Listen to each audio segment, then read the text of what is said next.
Hello. Hello.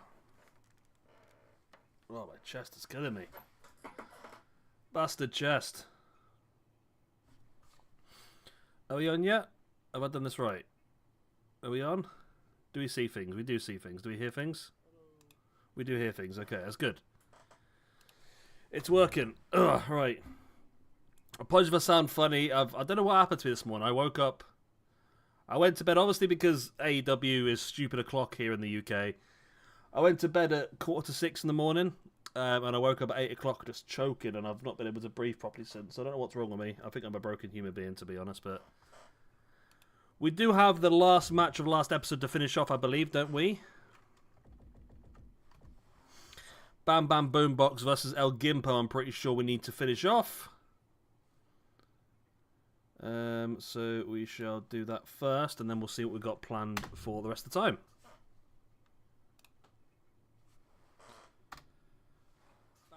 Oh, that's the wrong button. Okay, there we go. I'm not reading that because that's probably important. Let's just see what happens in the match. God, yeah, that AEW was a bloody late one last night. I say, I went to bed about 6 in the morning in the end. It's bloody brutal. I'm glad they do them on a Saturday night now, though. It's so much more beneficial for the UK people. I don't know. It's sort of like I sort of woke up choking on air. I don't know what it was. I woke up at like just coughing on nothing, and I was coughing like constantly for a good 20 minutes. And I went back to bed and fell asleep again. But my chest is killing me now. I think I might have pulled some it. First time in a while, but there you go. So I've been trying to record other stuff today, and I've had to delete it all because I keep breathing too deep. It was a good pay-per-view, in fairness. I know some people weren't too keen on the card beforehand, but I really enjoyed it, to be honest.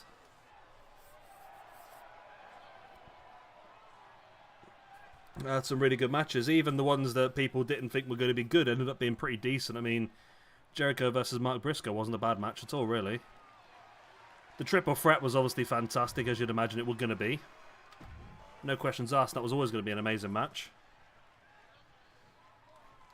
The main event was obviously quite surprising. I never expected that to happen this early on, to be honest. But I don't think he really had much of a choice by the sounds of it.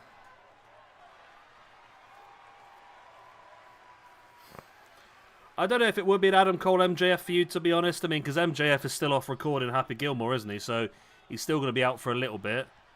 But I mean, it looks like the whole of the Undisputed Era going face. We saw it on Dynamite a couple of weeks ago with Bennett and Taven and Roderick Strong shaking hands with Hook after the match. So it looks like they're going as a face group. I'd imagine that's probably because the BCC are now the main heel group. It looks like MVP, Bobby Lashley, and Shelton's going to come in as a heel group as well. So maybe it just needs the Undisputed Era to go face just to try and balance things out a little bit, I suppose. And obviously MJF has gone massively heel with the Daniel Garcia thing. So I don't know. I don't know whether they'll actually go fully on with a feud between Adam Cole and MJF, or whether they'll just go their separate ways. I don't know, really.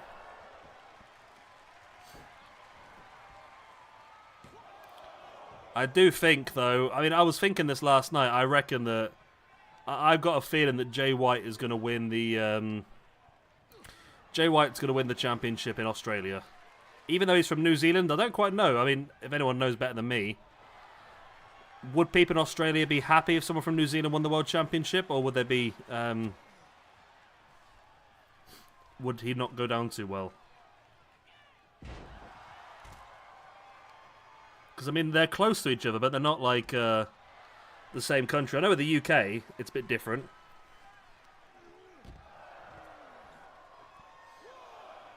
It's like McIntyre. I mean, McIntyre works in the UK in Scotland. In the UK, no one really cares about a Scotsman.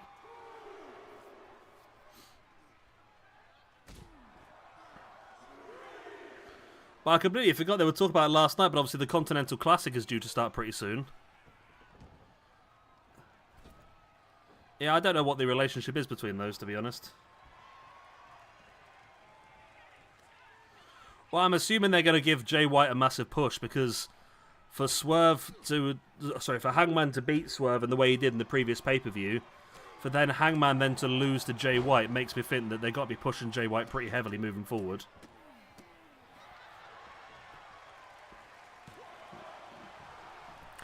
Yeah, I know what you mean. Yeah, but I mean the Australia show's not till February, March, is it? So that's a good 5-6 months away. I mean, the obvious choice is Darby Allin. I mean, I like Darby. It just, for me, I don't really see him as a world champion ever, I must admit. I'm sure he will have a world title run, and this probably will be the one where he goes on to defeat Moxley, but it looks like you're going to end up with a young... you're going to have Darby Allin with Daniel Garcia pushing towards... Well, I'm assuming, based on who came out at the end last night. I mean, Omega and Ibushi are probably going to come back as faces for the tag team division and fight the Bucks.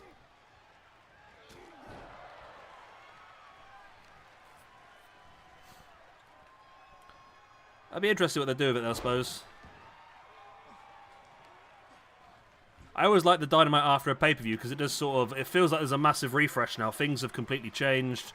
We've got 2 major new champions, 2 of the top 2 championships. So I'd be interested what they do on Dynamite to start build things up. And of course, like I said, I think the Continental Classic must be starting pretty damn soon. As here we go, Bam Bam Boombox looking for the Razor's Edge. It's been avoided.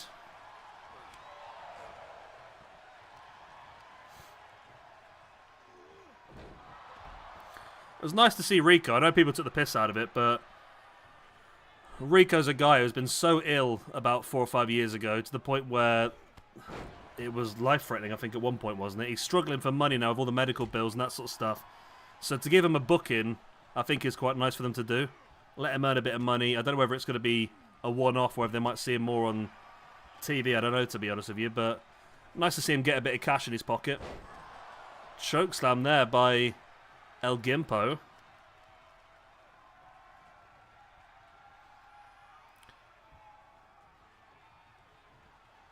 But yeah, I think we're going to go... It depends what they're going to do with this, because I don't quite understand, because Moxley keeps insinuating that he is... he's being guided by somebody. No, Mark Briscoe won the match against Jericho. It was a much better match than we'd expected it to be, though. But I don't know if you saw Nugent. I don't know if you didn't watch it properly, you didn't see it, but when Moxley won the championship, there was no... Didn't lift it or anything. They literally put it in a black bag and walked off. So it's almost like they were taking it for somebody. So I don't know. I was trying to think who would be, who if anybody would be controlling John Moxley. That's the weird thing. I mean, I know people are going to say the obvious one being Shane McMahon, but I don't see how that works still, to be honest. I mean, outside of William Regal, I don't know who controls Moxley. I mean, the whole group, not just Moxley necessarily, but the whole group.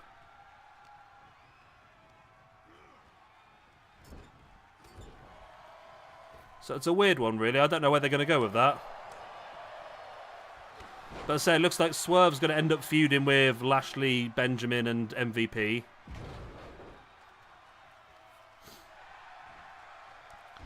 Jay White has apparently got another target, and then he's going to go for the World Championship, he said.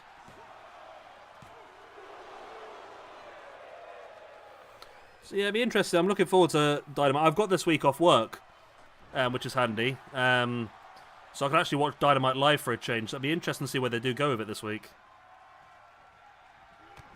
Splash in the corner. It's been a very hard-fought match. And by the way, remember, Bam Bam Boombox is the champion.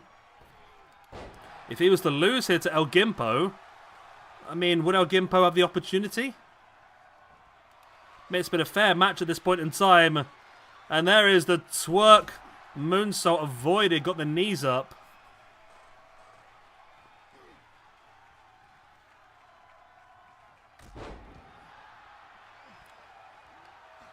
But yeah, it was definitely a long one. I think it went 5.5 hours of it, they said, at the end. I was a little bit behind because obviously I was out last night. I was picking my parents up from the airport. I didn't get back until late. And then I was editing a video at the same time, so I wasn't really paying a hell of a lot of attention through chunks of it, I must admit, but...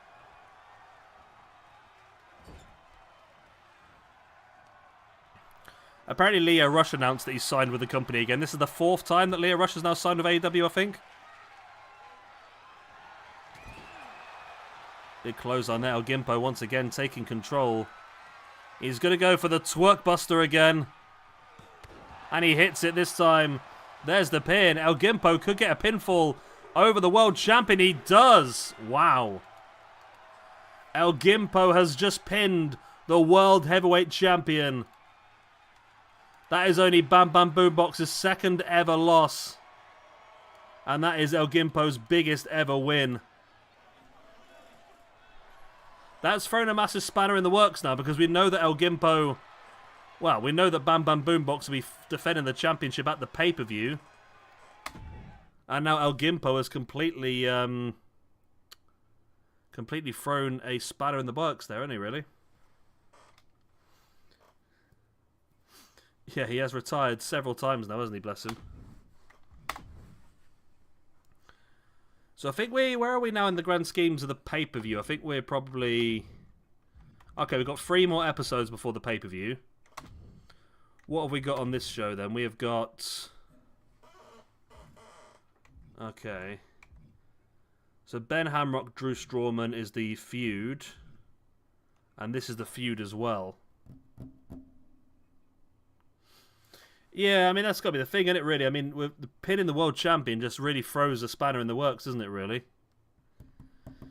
But I think maybe, is he just automatically the #1 contender? I don't know. I don't rightly know. Right, what have we got here, then? I mean, some of these rivalry matches need to be removed because some of these are stupid. This one here, again, it's just a weird one. I mean... I just don't like the fact that they... I want to use the rivalry system because I think it does work pretty well. But the fact we're just doing the same match week after week after week is getting a little bit frustrating, I must admit.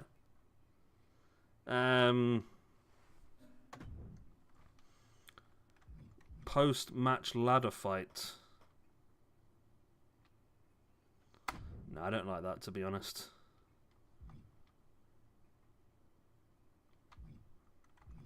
Post-match steel cage fight.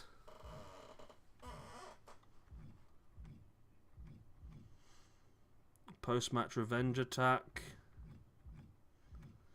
I mean, the steel cage fight could work, potentially, and we could build towards a steel cage match at the pay-per-view. What's up, Kitty Cat? You just wanted to shout at me, did you? Okay. What else have we got then? Distractions, we've got no actions available. So it literally is ambush, attack, brawl, or reversal.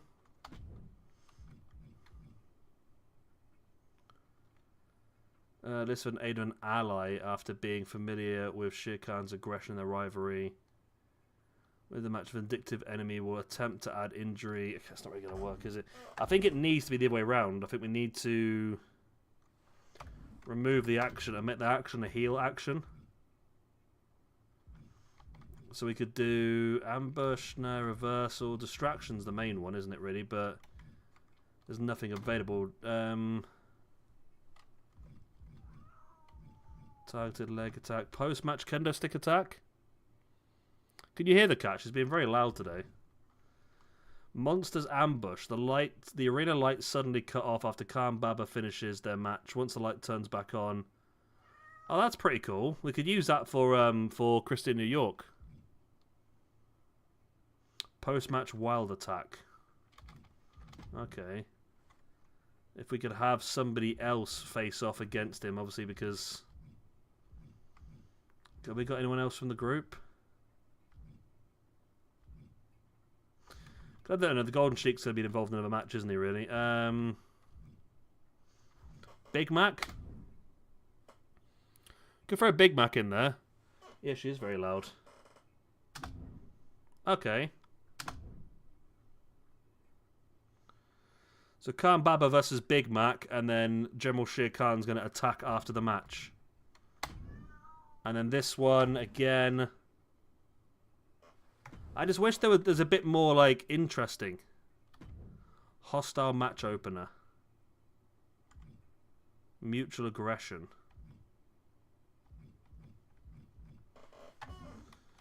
Okay, there are certain things we can do here. Sportsmanship, fallout, cheap shots. Oh, kitty cat, please. I've already fed you. You've been outside. You've had a toilet. You've done everything you want.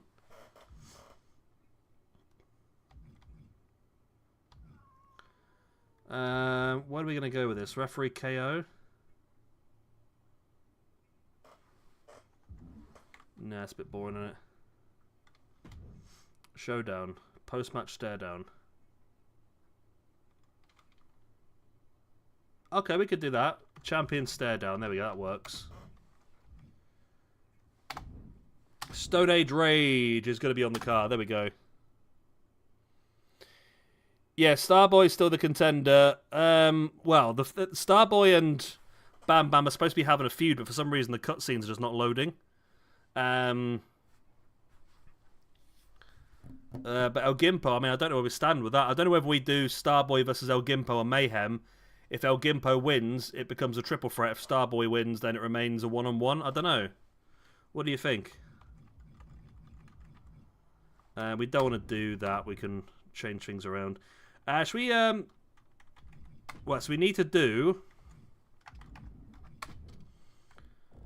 We need to do the rematch, don't we? The Golden Sheik versus El Carnero.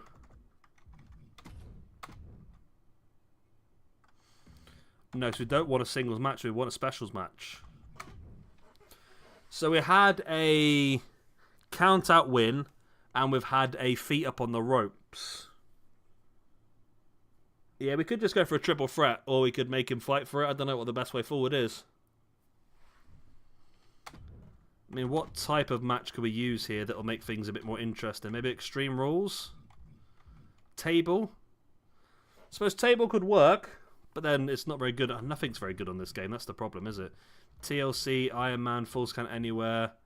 Last Man Standing? No Holds Barred. Steel Cage. Oh my god, cat, what? You've been fed, you fat bastard. I'll tell you. I will tell you. Let's do Full Scan Anywhere. Why not? Full Scan Anywhere. El Carnero, the champion, up against the Golden Sheik. He's the Golden Sheik. He's the Golden Sheik.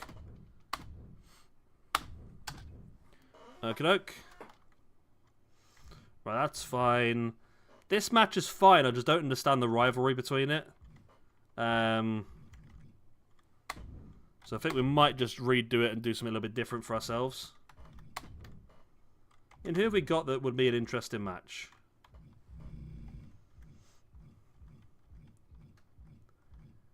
Who could do with a match?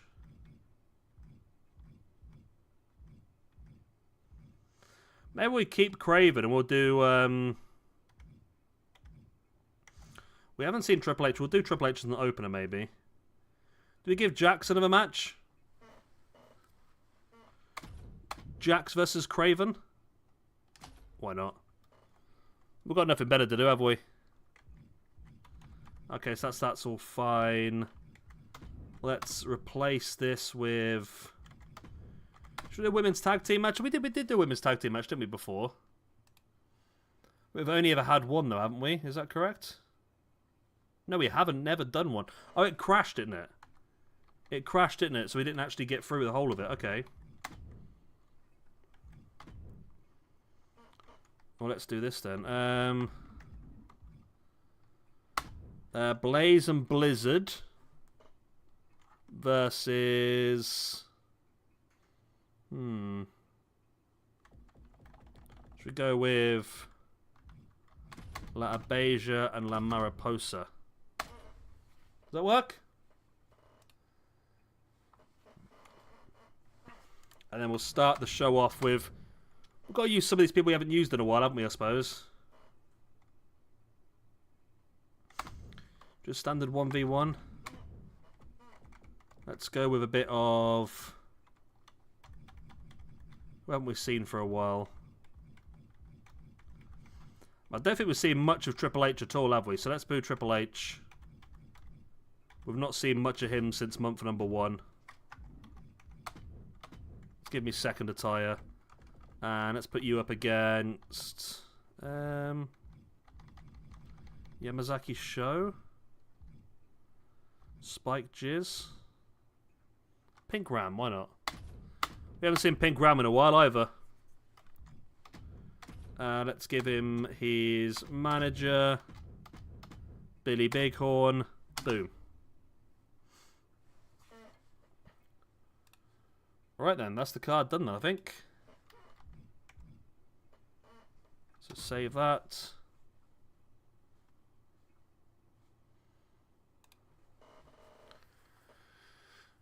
Right then, if we're all happy, this is the episode of Mayhem we have. So we have Triple H. What we got? Triple H at home. I can't remember what we called him now. Hulk Hogan at home. That's the one. Yeah, Hulk Hogan at home. He's gone up against the Pink Ram. We've got our first ever women's tag team match where we will have Fire and Ice, Brianna Blaze and Brianna Blaze and Beth Blizzard going up against the Winged Angels, La Mariposa and La Abeja. We've got Drew Strawman up against Stone Age Rage, Jax versus Craven, the Golden Sheik versus El Carnero for the YouTube Championship in a Falls Count Anywhere match, and the main event is Khan Baba versus Big Mac. A triple threat, El Gimpo. I think that seems to be the way forward, doesn't it, by the looks of it?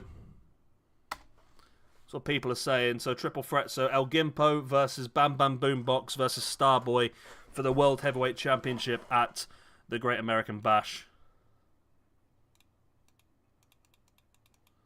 We're going to have a Gimp.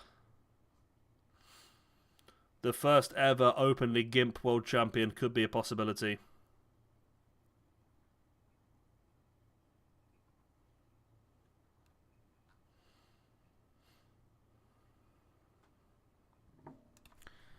Here we go.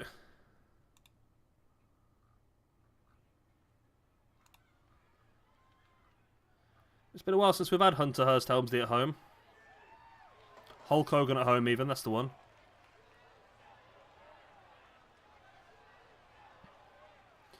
And up against Pink Ram as well, I think is a great opportunity to see some more Pink Ram. Yeah, you're pretty right, should be. I mean, if he'd pinned the #1 contender, then maybe, yeah, but since he pinned the champion, I think it is only fair that he does get a championship match. That's always my problem with doing like a championship feud on these sort of games, is that it's so difficult to protect the champion from these sort of things happening. The openly Gimp. Alright. Here comes the herd. It's the Pink Ram and Billy Bighorn. Alright, I'm going to have to go and sort this cat. I'll be back in 1 second. What the fuck do you want? You fluffy bastard.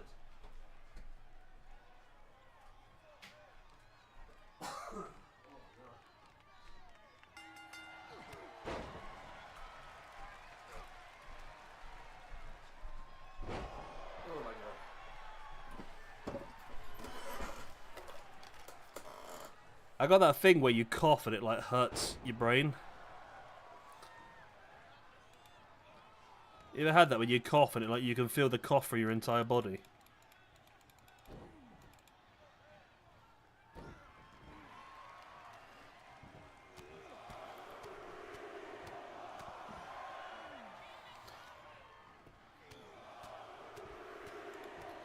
So it's yeah, the Danielson thing, I don't think they anticipated on doing it this quickly, to be honest, but I know Danielson's been doing a lot of interviews recently talking about his health, and I don't think he was lying on those interviews. I think that's the problem. He's been telling people how he's struggling and he does need medical intervention, he needs surgery, all this sort of stuff. So I feel like it just happened because it happened.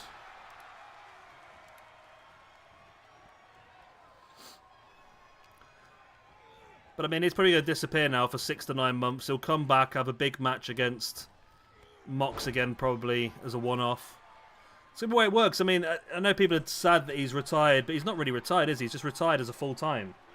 He's still going to turn up for a few pay-per-views a year. He's just not going to be on weekly television every week, which I think is probably a better thing for him, to be honest. Expands his career probably a bit longer if he's not doing stupid matches on telly. I tell you what, if Pink Ram loses here to Hulk Hogan at home, there could be serious implications, because this should be a match that Pink Ram should be doing well at, especially with Billy Bighorn at ringside.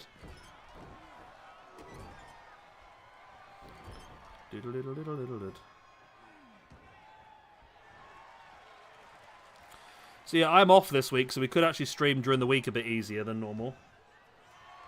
I do actually have to do some work tonight, so I'm not going to stream too late tonight, because I've got to put my work laptop on. I mean, it's already 7:30 here, more or less. And I've still got some work to do. I'm on holiday this week, and I've got my work laptop at home, and I'm going to be doing some work tonight. How bad is that?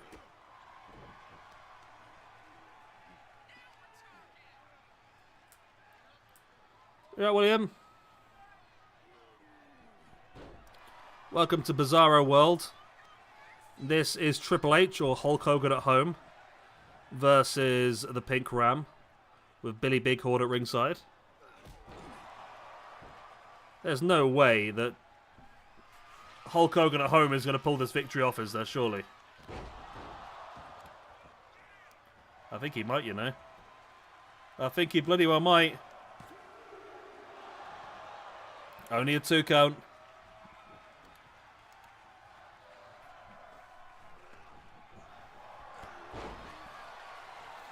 Bloody hell, you are struggling, mate, aren't you? I'm a bit gutted because the 2 main games I use are WWE and Football Manager. And this game has just sort of fallen apart this year. I don't know what's happened to it. It's just, for some reason, it's never really been that good and smooth, has it really? And then they've now just announced they're pushing the release of Football Manager back till March next year, which is where it's normally released about now, really. So my gaming is very much, which is probably a good thing, because I got like probably over 100 games on Steam that I need to play. There's the big ram there by the Pink Ram, and there's the victory. That's what we needed to see. The Pink Ram has not had the best of times so far in this career mode. Triple H at home has only ever won, or Hulk Hogan at home has only ever won 1 match, and that is his 6th loss now. So where is Pink Ram? There he is. So Pink Ram, that's going to put him back up to a 0 in the rankings. So he's very much a mid-card at this point in time. I was wondering, you know, if I actually put the people in the divisions correctly in the universe mode, does that actually mean that the matches are going to be better designed, if that makes sense? So if I put like all the potential world champions together and all the upper mid-carders together and all that sort of stuff together, would the game then start to book them based on where they are in those divisions? Or would it still just book randomly? I don't honestly know, to be honest.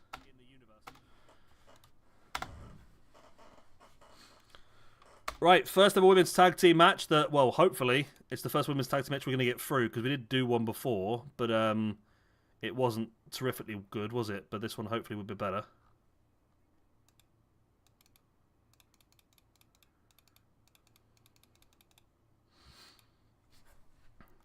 New Jen, are you old enough to vote now, then?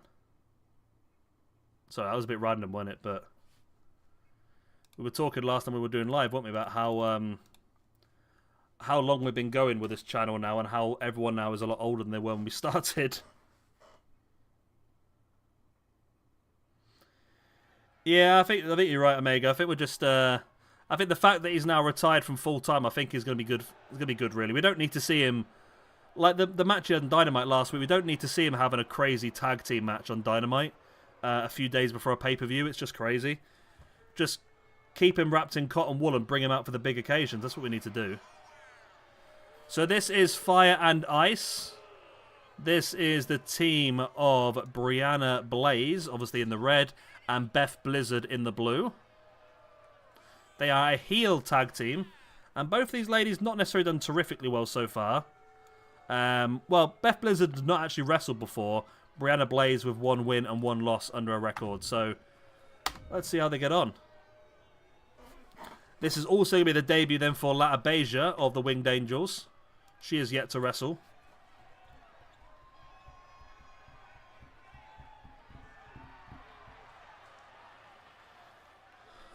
We've sort of created it all ourselves, William. So we've been through the majority of these people we've created on stream or at least via Discord.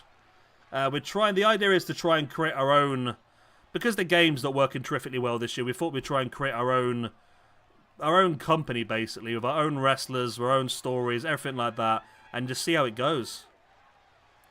We have gone from some completely random creations to actually creating 1 or 2 people that have really caught the eye, like Bam Bam Boombox being one of the main ones. He was literally a randomly generated, like when you go into the create a wrestler screen, you can just hit randomize. He was completely randomized, and he's actually ended up becoming a bit of a fan favorite and became our first world champion. So we're just sort of like basically just building our own company off of the basis of just using whoever is available.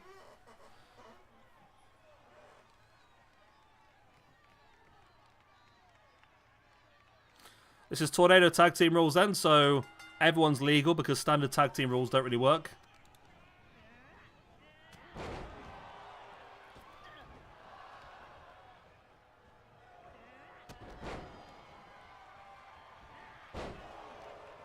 Oh, okay, that makes sense. So according to somebody, the reason Bobby Lashley didn't debut last night is because the plan was for Lashley and that to destroy Swerve, but with Danielson getting absolutely destroyed, they didn't want to have 2 hometown boys get absolutely brutally beat down in the same show.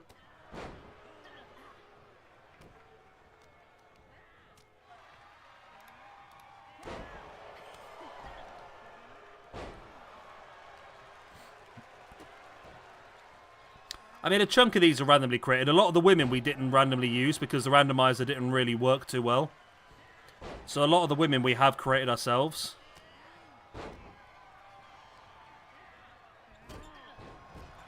But the men, the majority of the men have been randomized. We may have made some, once they take off, so we randomize them to start with. We might make the odd change here and there, but if they do take off, then we do give them a much better, we give them a much better look. Try and make them more useful. We're trying to create stables and create tag teams. Basically just create our own world. Mainly because, yeah,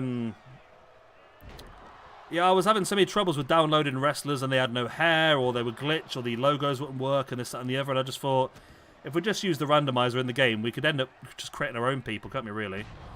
Plus what we tried to do is we tried to create people that suit different styles. So we've got, for example, we've got some more retro-looking characters. We've got a lot of luchadors. We've got, hopefully, something for everyone. And if we haven't, we'll develop something for that person, if that makes sense.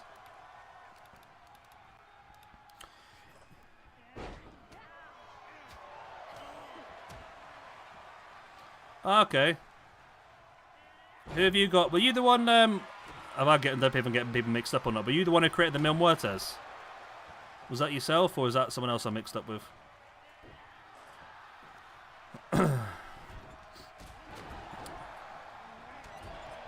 Yeah, I would imagine so, Omega. Yeah, apparently, yeah, the plan was for Lashley to debut at the pay-per-view, but since Swerve is from Washington and Daniel Bryan's from Washington, they didn't want to have 2 hometown heroes completely destroyed on the same night.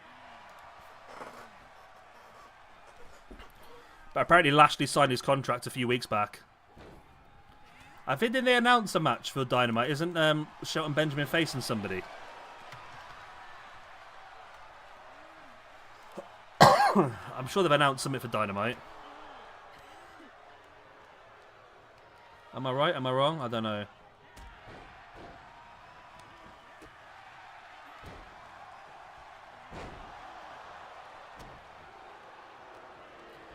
I'm just scanning through now. I can't see anything, to be honest.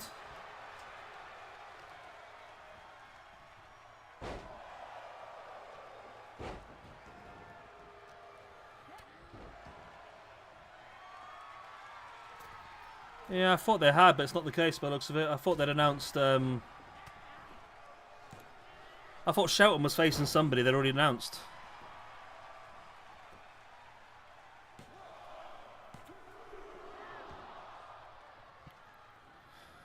Just scanning back on the AEW Twitter page, see if anything pops up.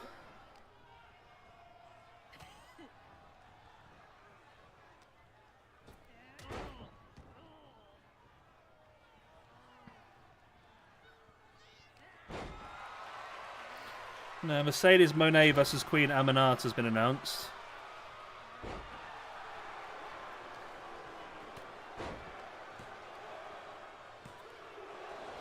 They had Amazing Red on AEW last night. It was pretty cool. Very small a role, don't get me wrong, but it's a nice little touch to have Amazing Red on AEW television.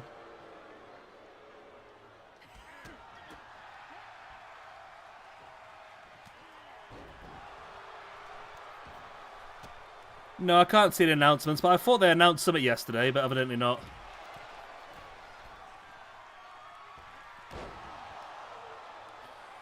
So basically, Omega, Black Belt Combat Club still exists. They've kicked out Daniel Bryan. They've gone uber heel, like as far heel as you can go by trying to kill Daniel Bryan. Or Bryan Danielson, whatever you want to call him. So it's basically now, it's Moxley, Claudio, Wheeler Yuta and Pac, and then they've also got Marina Shafir, who is one of the the proper 4 horsewomen, like the MMA ones. It was Ronda Rousey, Shayna Baszler, Marina Shafir, and Jessamine Duke, I think it was. She's also married to Roderick Strong as well, but she's pretty cool, to be honest. She's just a brutish heel MMA style female. And then, yeah, obviously they kicked Danielson out. The Wheeler Yuta thing's interesting because Wheeler is sort of torn. He tried to stay face with Danielson, but he's like begrudgingly joined them. He's not happy about it, but he's doing what they want him to do. It's a weird sort of situation, I think. But yeah, now Moxley's the main heel in the company now. With Claudio and Pac and Wheeler Yuta. And it looks like Lashley, MVP, and Shelton Benjamin are going to come in as heels as well. Which is why, like I said, they had to change Adam Cole and Undisputed Era to faces, really. Because they've also got Okada and the Young Bucks that are also heel. They've got the House of Black, which are tweeners, essentially. So they haven't really got a lot of faces, which is why they had to change... They have to change some of these people over, don't they, really?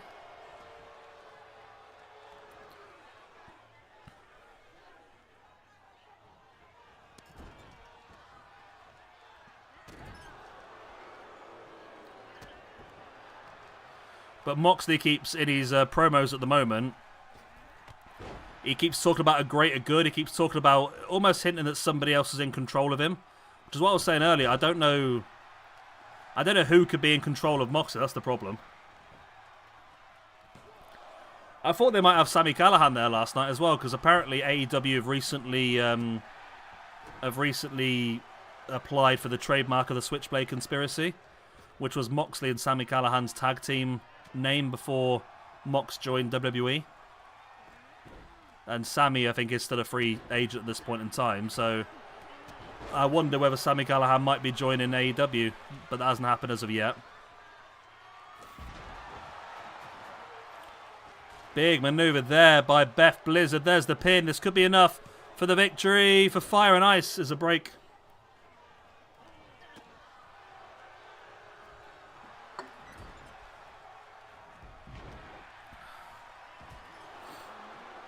Brenna Blaze slamming the face of La Mariposa into the top rope.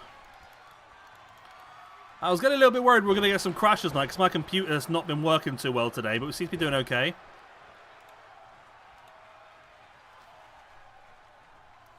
My computer's been, not my computer itself, but the graphics card keeps like disconnecting and reconnecting, and it kicks me out of whatever I'm doing, so we've been doing pretty well so far. Brianna Blaze with the snap suplex. Yeah, that's what I was talking to PJ Toby about. That's what he thought. He thought that with because originally Yuta was siding with Danielson, and it was only last night where Yuta sort of followed along with Moxley and Claudio. So, but he's doing it like begrudgingly, like he's not happy about it. He just sort of goes with them, so it's a bit of a weird one. Shane coming in could work, but yeah, they just keep talking about this greater good and this, that, and the other. I just don't know who. Yeah, say who could be controlling Moxley. I mean, outside of Regal, I can't think of anyone logically who would be in control of this group of people.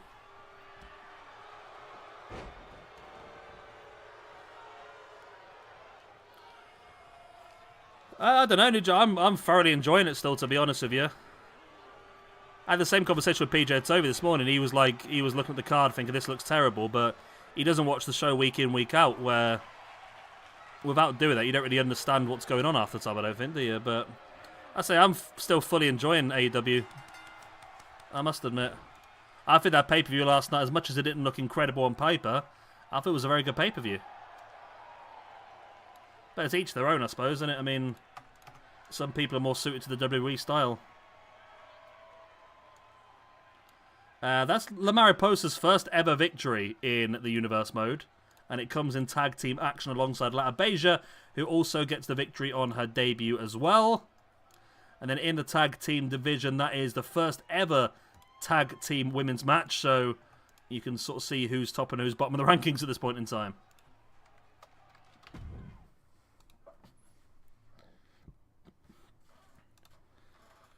I think Twitter's a massive problem because of the way that Twitter is now, where you can earn money by just basically engagement farming. Just everything is terrible now.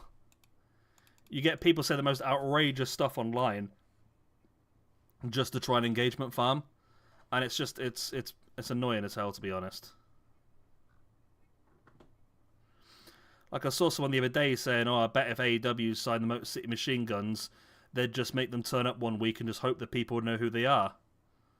Well, I mean, the Motor City Machine Guns have wrestled in AEW, and they had TV packages for 2 or 3 weeks before they even turned up.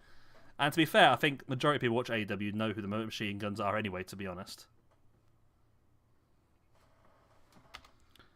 I'll tell you what, if this is not a win for Drew Strowman, I don't know what we do here. I should have brought the manager in, but the problem is that you can't... It throws feud matches off. Having managers now, it really does. So it's really annoying. They need to fix that, really.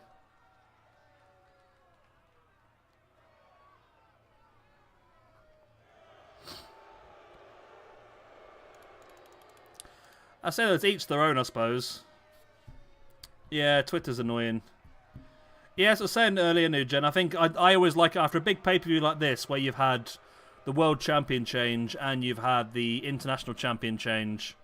You're about to come into the Continental Classic. This is sort of going to be a big reset at this point, because they've just come off the back of like 4 pay-per-views in such a short period of time. This feels like it's going to be a bit of a reset now, and we're going to see some fresh stuff moving forward towards the next pay-per-view. Do you want to go in there? Yeah, Twitter's just annoying at the moment. Just because people can make money off engagement farming, it's quite frustrating to even be on at the moment. So people like Disco Inferno and that are just there to say the most out-of-pocket things because they know they're going to get God knows how many replies and likes and God knows what. Yeah, I think the problem recently, I think the issue I can see, New Gen, is that they started off doing like four pay-per-views a year, and now they've moved up to doing 12 pay-per-views a year. And some of them, like All In to All Out, is like a 2-week or a week and a half between the two of them.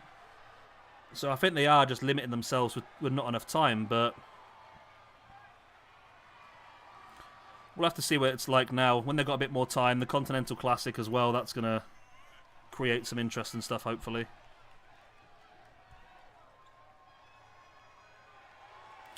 I mean, it depends how you look at it. I mean, is it going to be...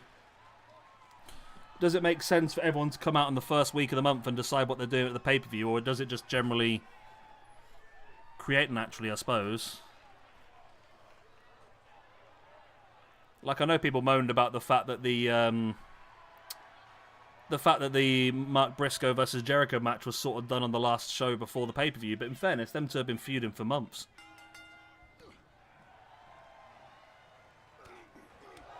I mean, the tag team match, yes, that was done quite short notice, I would imagine. But they did that as a number one contendership match, didn't they, really? So there wasn't a ton of build-up for that story anyway, I don't think. I bet there was, really, with the BCC stuff and that. They did build them up quite a lot this month. Hologram versus Mortos has been built up quite a bit over the last few weeks. I don't know, yeah, I think this would be better now. I think they've got a bigger gap between the next pay-per-view. So hopefully, yeah, they'll have a bit more time to do stuff. Because it felt like they sort of closed a lot of things off yesterday. So then now they do need to build new stuff because they can't drag some of these feuds onto the next pay-per-view, I can't imagine.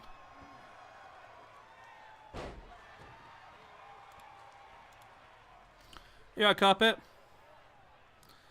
Stone Age Rage, by the way, still not won a single match ever in the Universe mode. And I'm hoping today is not the day he starts, because if he does, it's going to cause even more problems with our bloody our booking for the pay-per-view.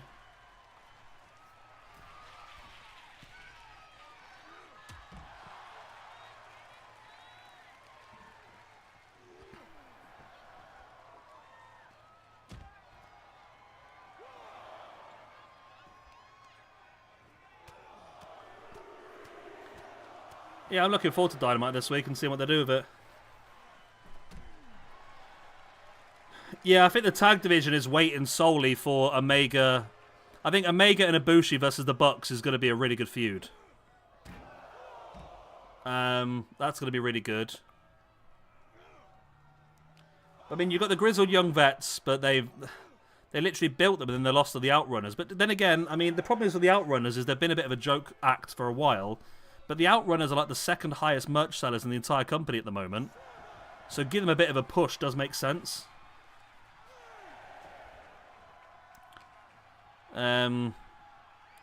It's frustrating because I mean there are options there, but when you have like good, that's what always annoys me about wrestling. You have good tag teams, and then for some reason Dustin Rhodes and Sammy Guevara win the Ring of Honor Tag Team Championships randomly one week. That's what frustrates me the most.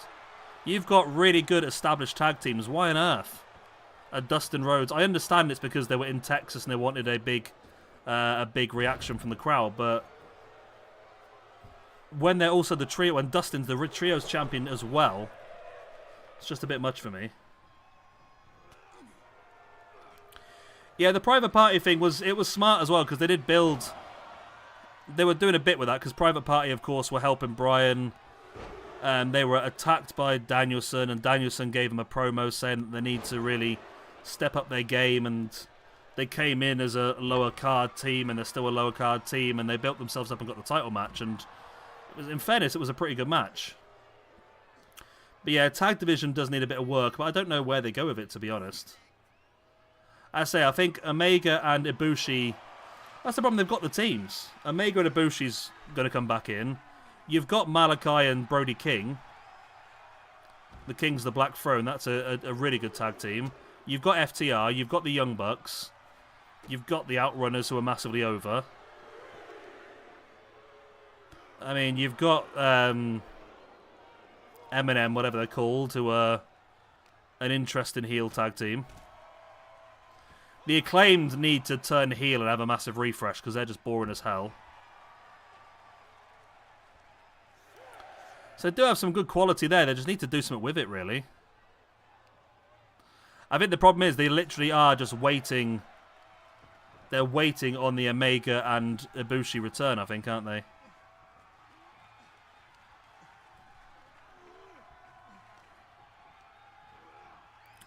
And you've also got Top Flight. You've got you've got the newer version of LFI that's just come back in with Roosh, Dralistico, and the Beast Mortos. I would imagine again. See, again, they might end up waiting, and when the show goes to Australia in February, I'm assuming Mark Davis will return at that sort of time, and have Aussie Open win the tag team championships.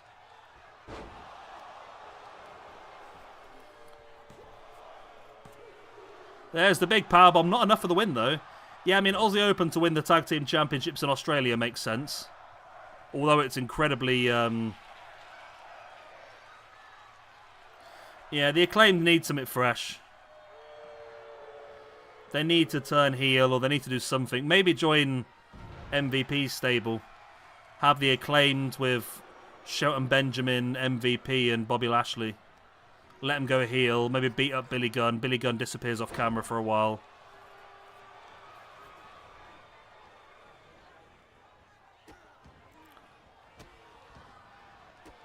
And I still always think they're going to bring back Bobby Fish at some point.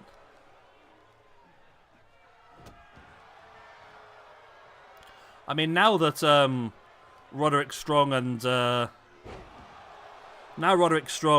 the Undisputed Era have gone face with Adam Cole, maybe Kyle O'Reilly rejoins them.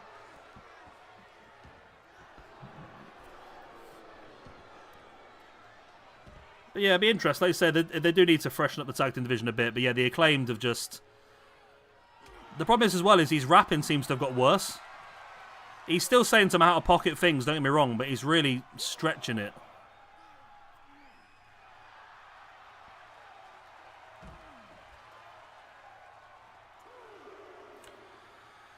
I mean, I don't know if there's actually any tag teams knocking around that would be suitable to join AEW, to be honest, as like a big tag team.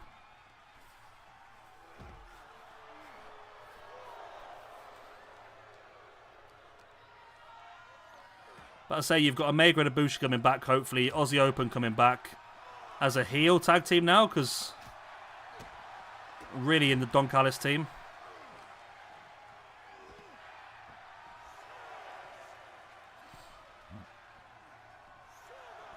They just need to avoid just forcing two random main eventers together like they have done in the past. Come on, Drew.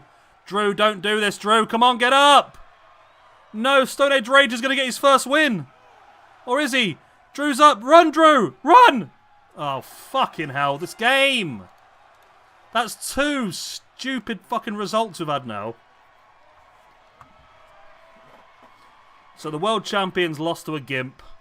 And now the number one contender for the Intercontinental Championship has just lost to the man who has never won a match his entire career. Still hasn't pinned anybody. But he has just won his first match by countout. Where did he get the hat from? Where did he get the freaking hat from?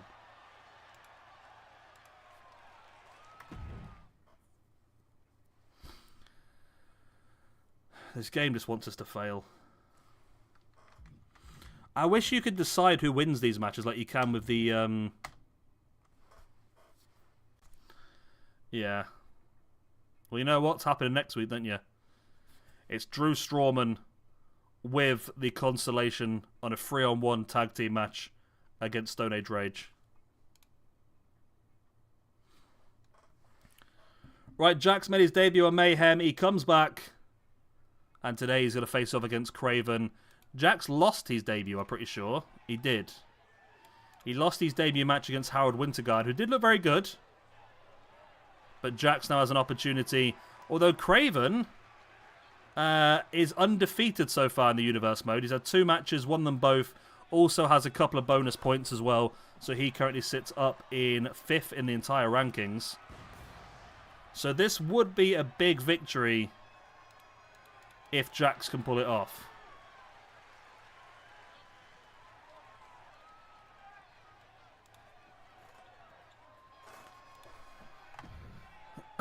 Oh, by the way, for those that are interested, I did also...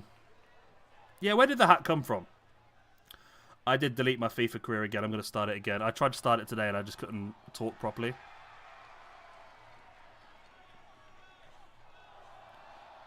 I've got all week this week, so I'm going to try and do it this week. Now the Foot Manager's been delayed, I think I don't have much of a choice but to actually go for FIFA as much as I can with the manager mode.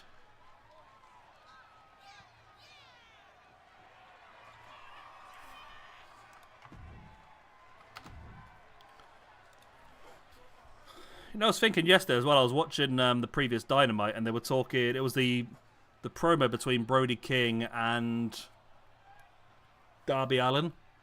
And Brody made a really good point about when Darby goes to climb Mount Everest, he could die. And I thought, you know what, that's actually, as much as that sounds like a throwaway comment, it's very bloody possible, you know. a huge amount of people that try and climb Mount Everest do not come back.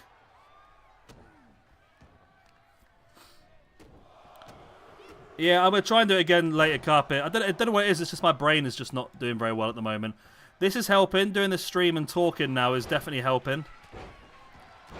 Because earlier I was struggling just to talk. I couldn't talk and breathe at the same time. It was really just, it was a struggle. So I might try and do some after we finish here. I have got to Season 2 a couple of times, to be honest. Oh, mate, there's too many. Yeah. What happened was, he said, if I win a match, I'm going to eat my hat. And so we just said, well, here's the hat, mate. Come on, Jax. Don't lose to Craven. We want to create Jax as a dominant powerhouse. He is our Mike Awesome. I can't remember whose moveset. Did we give him Batista's moveset, I think, in the end? Seems to ring a bell.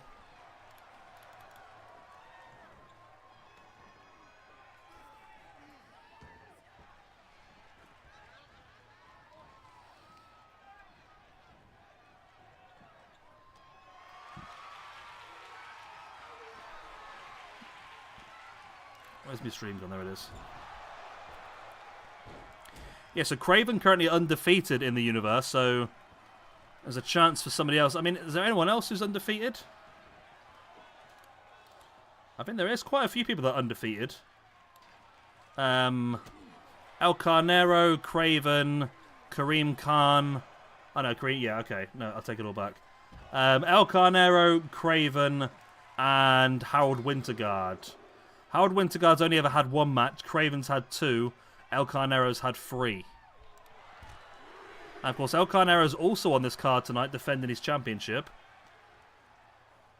Oh, do not give us a count out again.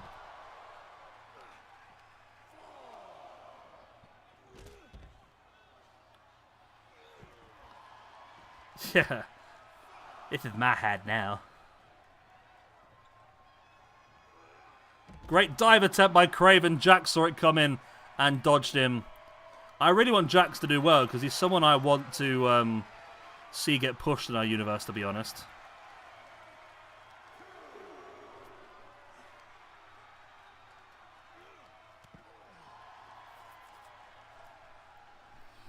What is wrong with this cat? She's just going back and forth constantly. Will you stop it, please?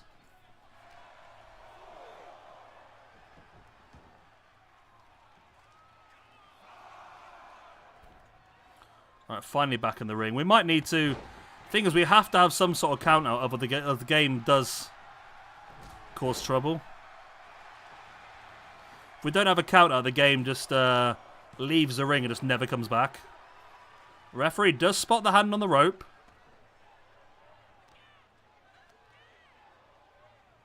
Not always, though.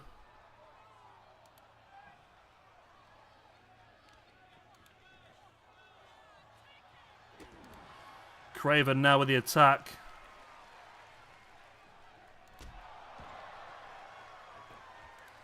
There's the pin. If Craven wins the, if he wins, yeah. If Craven rims this, God. If Craven wins this, it's going to be annoying as hell, you know.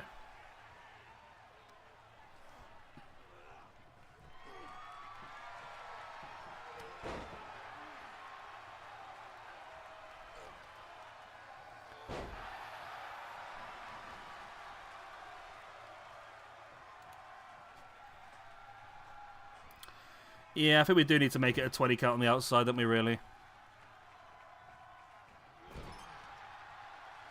Yeah. Some poor guy's just looking for his hat.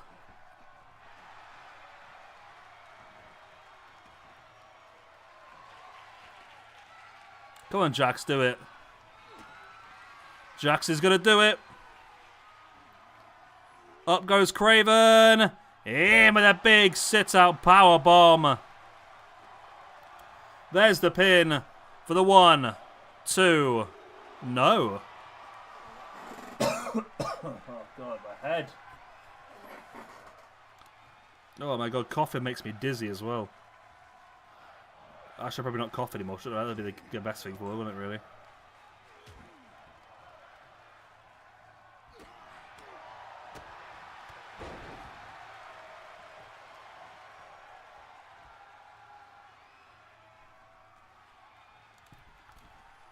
Craven up on the middle rope.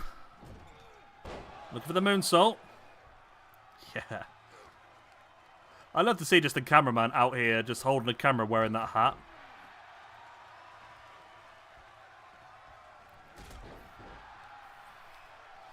It's just mad the fact that we've never seen... In 8 matches, that's the first time we've seen Stone Age Rage's victory, so we've never even known about the hat before. There's a knee strike into the face. Is Craven going to beat Jax as well? This game freaking hates us, you know. This game really hates us.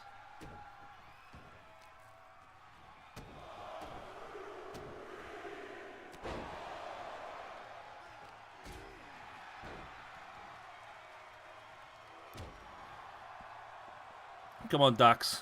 Or Jax.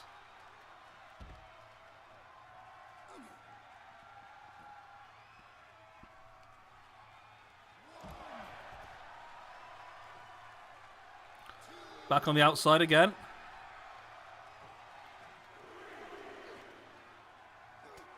Oh, look at that knee in the face again. Ah, we're going to get screwed over. Craven's going to win this, isn't he? Craven's winning this, isn't he?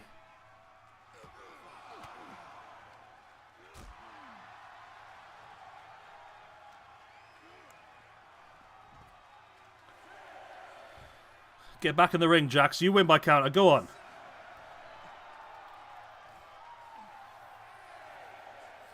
Stone Age Rage versus whoever he stole the hat from.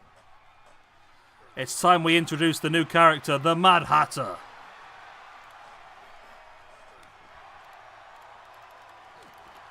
I'm trying to think which one of our characters would even suit a hat at this point, to be honest.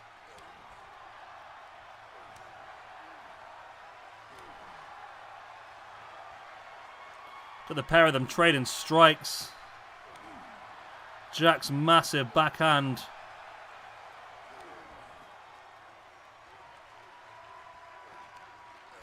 Give her the overhand. It's fought back. Oh, it's so back and forth, this one. And the pair of them going at it with the strikes.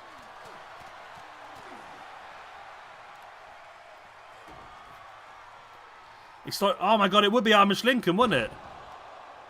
Amish Lincoln's the one that makes sense.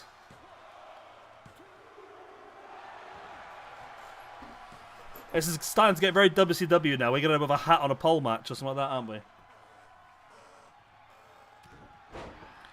It's been a very good match so far between these two, to be honest.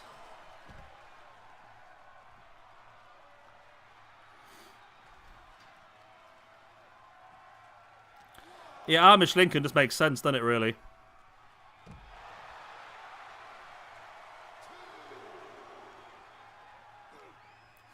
We'll have to do that. On Mayhem, we'll have Amish Lincoln attack him. They seem to be, don't they? Yeah. Whoa. Did you just assume their gender? That means you're part of the alt-right. Oh, my phone just lit up. What's lighting my phone up?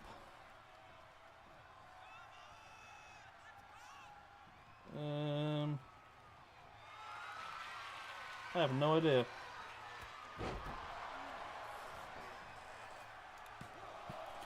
I wasn't paying attention as he won. He has! Excellent! Finally! A match I'm happy with the results on. Craven suffers his first loss. And Jax suffers his first victory. And there we go. Jax is a man we have big plans for. We like him. But he needs to build himself a base first, I think.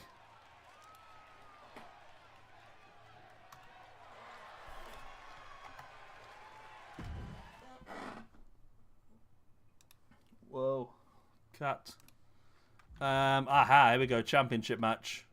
Falls count anywhere. Third time lucky for the Golden Sheik. And Mohammed's not even here to witness it.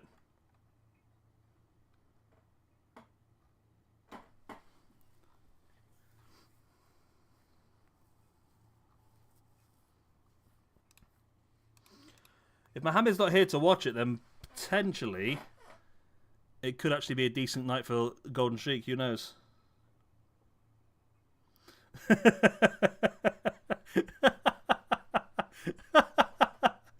That's a really good comment to make. I like that. We have got, after this, we will have one more Mayhem and one more Throwdown. So potentially we'll do the Mayhem tonight. And then next time we come back, we'll have Throwdown, then the Great American Bash. And then we did say after the Great American Bash, we're going to move to 3 shows per week in-game. That way we're going to have 9 feuds in a pay-per-view, which makes more sense, I think. We can build more matches for pay-per-views then. So yeah, I mean, I said earlier, I don't know if you were around, New Gen, I am off work this week. So I possibly can stream during the week, but obviously trying to find a time that suits everyone is not always easy during the week. I try and stick to Cyber Sundays, but if we can do... Cat again is here. Hello, Cat. If we can do another one during the week, we can do. Yeah, not counting this one, there's 2 left. So there's 2 matches left of this one, which is this match and then the main event. And then we've got 1 lot of Mayhem and 1 lot of Throwdown before the Great American Bash. So we've got Great American Bash, we've got Christian New York versus White Tiger. We have got Bam Bam Boombox versus El Gimpo versus... I want to say Austin Starr, but that's not right, is it? Starboy. For the World Championship. We got Ben Hamrock versus Drew Strawman for the IC Championship. However, with Stone Age Rage defeating the #1 contender for the Intercontinental Championship again, is that supposed to be a triple threat? I don't know. Maybe we'll give... Maybe Stone Age Rage faces Bam Bam Boombox on the next episode of Throwdown for the... Not Bam Bam Boombox. Faces Ben Hamrock on the next episode of Throwdown in a championship eliminator match. If he wins, he comes into a triple threat. I don't know. Oh, tag tournament. We haven't done that, have we? Bloody hell. Am I supposed to be doing... Yes, we just did one more match for the tag tournament, which is Popple Vuh versus Thunder and Lightning. So we've got the tag team championship match also happening at the pay-per-view as well. This would be his... Well, his 3rd, isn't it? Because it was yourself, wasn't it, New Gen, who suggested that we do... the YouTube Championship gets defended every single week in-game. So far, he's only defended it against the Golden Sheik, though. So, he won the belt at the pay-per-view, which is a bit of an iffy one because I forgot to put Full Count Anywhere on, and Golden Sheik was unable to eliminate El Carnero on the outside. Then he defended it successfully in week 1, but he won by count-out. Then in week 2, he defended it again, but he had his feet up on the ropes. So this is now the 3rd title defense for El Carnero. Okay, you think Drew Strawman... I mean, we were feuding it, but it's not seemed... Again, the feud cutscenes just don't seem to be working, do they? It's a bit frustrating.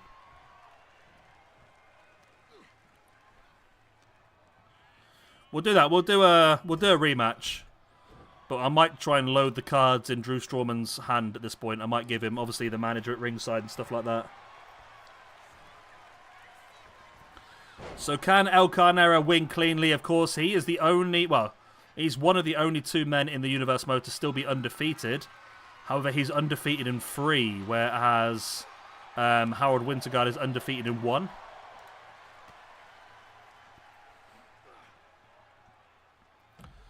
So we did make this an extreme... Did we make this Extreme Rules or Falls Count Anyway? I think we did Falls Count Anyway, didn't we? I need to really write down these this pay-per-view somewhere, don't I, really? Just so I don't forget who is who. So we know we've got... So Bam Bam versus El Gimpo versus Starboy for the world title. Ben Hamrock versus either Stone Age, Rage, or Drew Strawman. We've got Christian New York versus White Tiger. We've got tag team titles.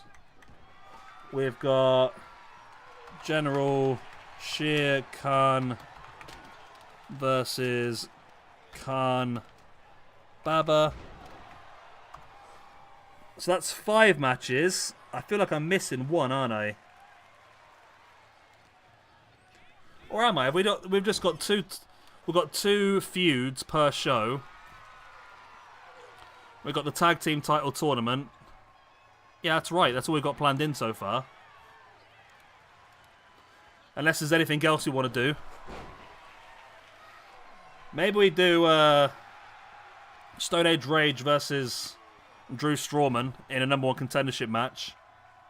And then out comes Amish Lincoln to steal his hat back.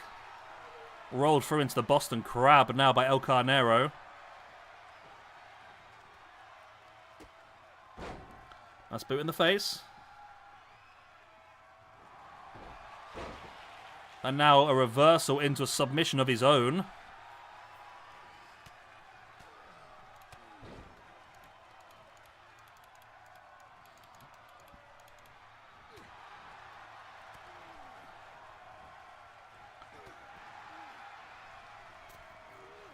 So I go quiet every now and again, by the way. I'm just breathing for a second because I'm still struggling, I must admit.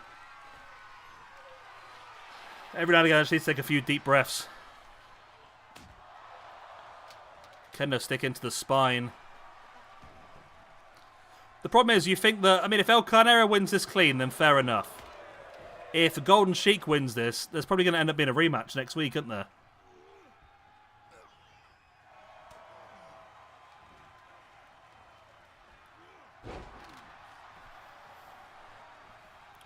Maybe a best 2 out of 3 falls or something like that, maybe. El Carnero up and rolls it through.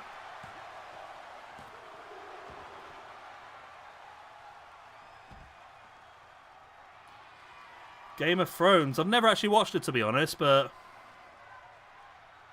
yeah, isn't Stronghold a bit like that? Stronghold, or is that just defense now? I don't know. But you've got stuff like yeah, I forgot to breathe. You got stuff like I haven't been enjoying one recently called Kingdoms Reborn. That's pretty cool. Is it Kingdoms Reborn? Yeah, Kingdoms Reborn. Have a look at that. That's very much a chill. I mean, you can play it aggressive if you want, but I like to play it chill, where you just basically do a massive base building sort of situation. Or there's stuff like Banished, which again is a similar sort of thing.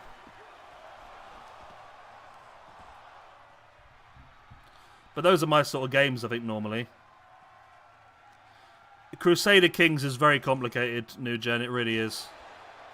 I say that, I bet it's probably a game that Omega plays, would imagine, but I've got into it a few times, but you really have to get into it. It's like all Paradox games. You really have to know what you're doing before you can play them properly. I think Stellaris is the easiest one, in my opinion, but Crusader Kings is a lot of, like, you can build up your nation, but you have to have a claim to do so, so you have to, like, marry your children to their children, or you have to have claims to the land and stuff, unless you play certain races. I don't know, yeah. If you actually want a proper, like, kingdom building game, like you actually build the area itself, then yeah, I like Kingdoms Reborn is quite good. Banish is that good, so they're more like city builders, though, if that's what sort of thing you're looking for. If that's, I mean, have you ever played the Total War games, New Gen? That might be up your alley. Because it's like a big sort of like... It's almost like a big board game, but when you actually hit another army, you go in and do the proper battle. They're really good fun, the proper Total War games.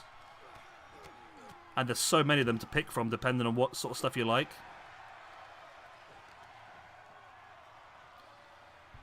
RimWorld's okay. If you don't go with all the mods and that, RimWorld's not too bad. The Total War games, if you look into like medieval, like build an army and that sort of stuff, then... Oh yeah, I bet Crusader Kings probably has got a good one, yeah.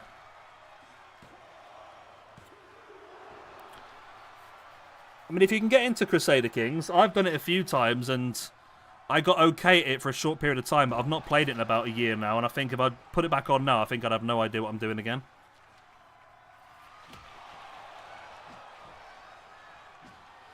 Well, we played Hearts of Iron, didn't we, New Gen? A few times we played Hearts of Iron. It's a bit like that, but probably more complicated than Hearts of Iron, to be honest. I know you weren't keen on Hearts of Iron or Stellaris, were you? The Total War games are good, just for the massive battles. I think you'd enjoy the massive battles, and I don't think there's a Game of Thrones one, but there is a Warhammer one, which has got dragons and all sorts in it as well.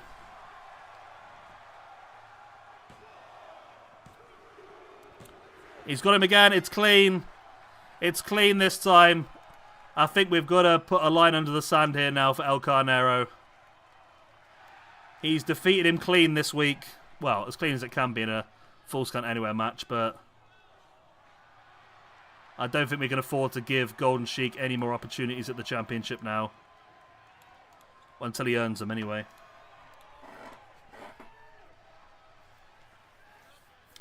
Yeah, the Total War game's good. Or I'll tell you what, New Gen, maybe if you ever played Age of Empires, they've re-released Age of Mythology recently, which is like Age of Empires. So you've got your armies, you've got your infantry and your cavalry and your archers and that sort of stuff. But Age of Mythology, you can also have like mythical creatures based on what race you are. So like if you're ancient Greece, you can have the Hydra or you can have the Kraken and stuff like that to fight with you. So that's a really fun game. I think. I've not actually played it recently, but I am going to get it. Well, actually, I have got it already. I just haven't actually played it, like a lot of things on Steam. But if you're just looking for like a kingdom builder, then Kingdoms Reborn is quite fun. Or Banished, I think, are probably the best ones. If you're just looking for like an old-fashioned sort of city builder. But if you're looking at proper fights and battles and taking over stuff, then maybe the Total War games would be more... Because the Total War games are quite simple, to be honest.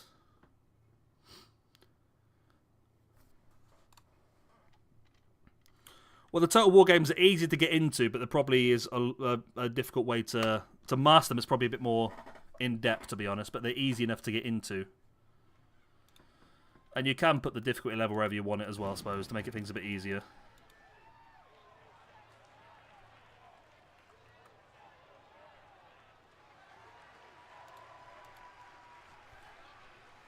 Here he comes, Khan Baba. Trying to think what other games they could play, but yeah, Age of Empires, Age of Mythology is pretty good. Kingdoms Reborn is a I think it's an alpha game, so they're still adding new stuff to it. So I think I've got all the achievements on that now. Yeah, and Omega, I've recently brought Warhammer 3 and Rome 2 when they were on sale a few weeks back. Because they used to be limited. They used to... I always loved the Total War games, but you were never allowed to do them on YouTube. But now apparently they've changed their rules, so you can actually do them on YouTube. So I was considering doing a Rome Total War campaign on YouTube.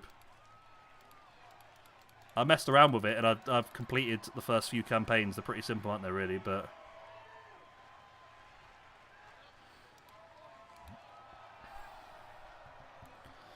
yeah, if you're looking for that more sort of like mythical aspect of Game of Thrones, then the Warhammer one might be interesting for you. If you're just looking for like an army-based, then Rome 2 or Medieval or something like that would be useful.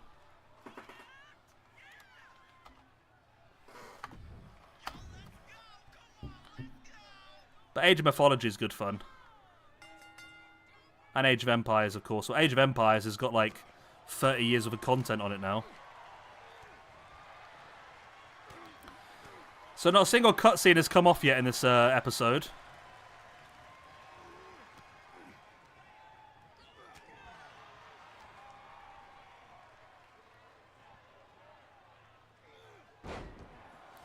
One thing I want from a Total War game is I want the entire world. Which I think, Omega, you might be able to tell me otherwise, but I think they've only done that once, and that was the... was it Napoleon Total War or something like that? You had the entire... world. You could be in the Americas and stuff like that as well. I might be wrong. But like Rome and that, you've got just like Northern Africa and you don't go anywhere west of Spain, really, do you?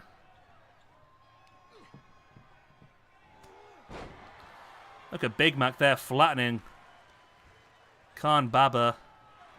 Big Mac desperately waiting for the Hardcore Championship to become a thing.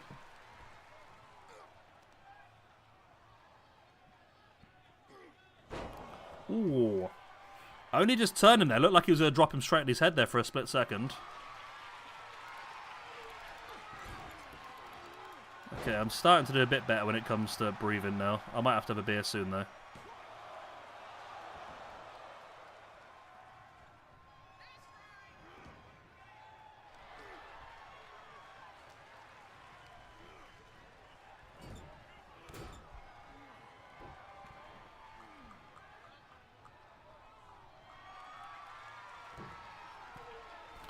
Kambaba up on top.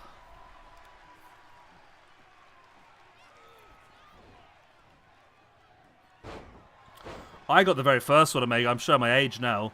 I brought the very first one, Shogun Total War. The very first one they ever released. Then I got Medieval when they released that as well.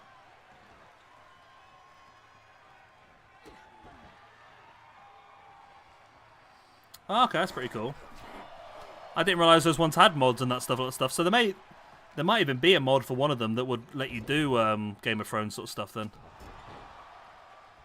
I'll tell you what, New Gen, there might even be a Game of Thrones mod for something like Hearts of Iron, potentially. Empire had India and the East Coast of America. That was it, not Napoleon. I was thinking of Empire, yeah. I didn't like Empire because it was all bloody rifles, wasn't it? So instead of proper battles, everyone just stood there shooting each other and it got a bit boring.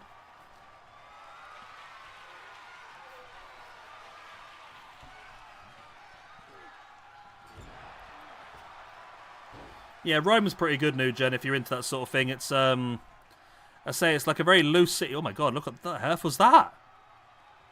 That was a cool set of moves, that was.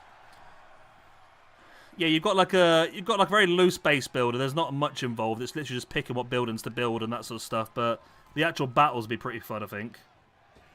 Oh yeah, I've never played Frostpunk. It's another one that I own, but I've never actually played it. Big Mac is working overtime here. No, Frostpunk could be pretty good. Oh, mate, it's coming up to Halloween. You're not doing any more Phasmophobia. No, the worst thing, New Gen, by the way, we're talking about Phasmophobia. We started playing it again about a year ago, and they reset the entire game with a new leveling mechanic. So I got all the way to level 100. And what happens when you get to level 100? You click a little button, you get a medal, and it puts you back to level 1, and you lose all your equipment.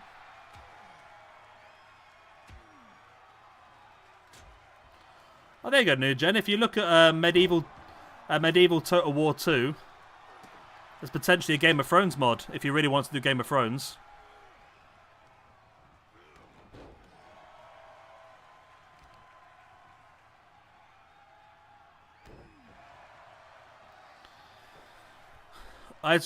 Yeah, they made quite a lot of changes to it. There's a load of new maps now as well. But yeah, I got to... Well, I'm level 97 at the moment, so as soon as I hit level 100, or even, yeah, level 100, it puts me back to level 0 again. But I get an achievement for getting Prestige 1, apparently.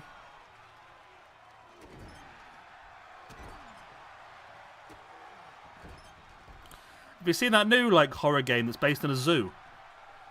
Seen that's called, Zoocropolis or something like that it's called? And you get, zombified animals and crap like that. It looks freaky as hell. Big headbutt there by Big Mac. Gets caught by the Jawbreaker. I think Big Mac should get, a skinny tag team partner called Chicken Nugget.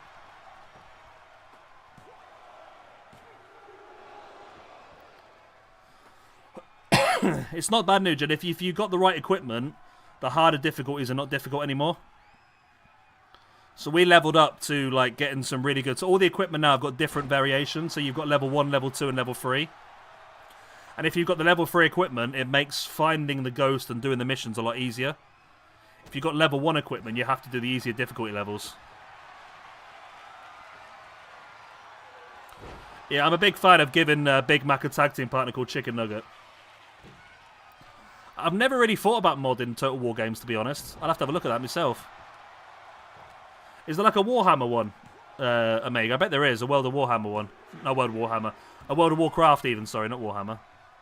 Oh, and here he is, General Shere Khan after the game. And also had taken down Big Mac as well. Here we go, actually. We could build upon this. Big Mac could end up teaming next week with Khan. I told you, I can't talk, I can't breathe, I can't do nothing at the moment. Big Mac and Khan Baba up against General Shere Khan. That's what I'm trying to say. Oh. Yeah, I bet there's a World of Warcraft one, isn't there? There's World of Warcraft stuff of everything. Big Mac and Whopper. Oh yeah, Whopper could be good as well, actually. I was just thinking like a Mice and Men sort of thing, where you have a big, like, big birdie beefcake, and then you have the brains of the operation, like a Jesse and Festus sort of thing. But yeah, we could do Whopper as well. Big Mac and Whopper. Big Mac and Whopper. Big Mac and Whopper. Right. The final episode before the pay-per-view. What do we have? We have a random tag team match that we're not interested in. Okay, main event is not ideal because I don't want Khan Baba in there.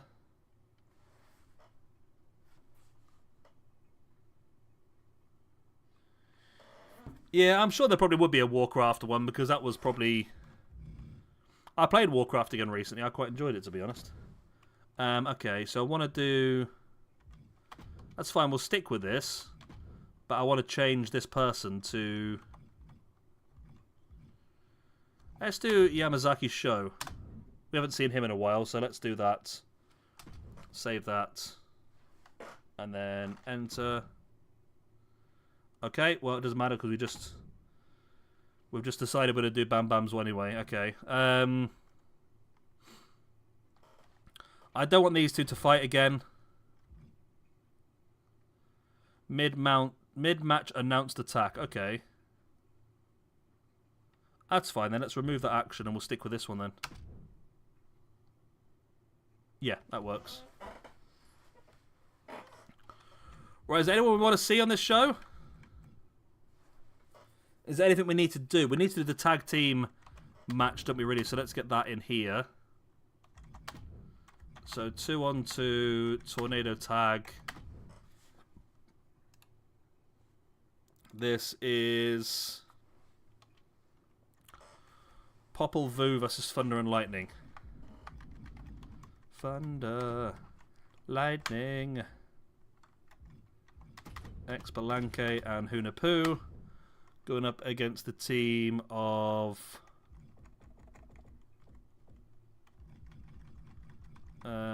Blue Thunder and Purple Lightning. So the winner of that faces off against the Election Connection at the pay-per-view to become the first ever tag team champions.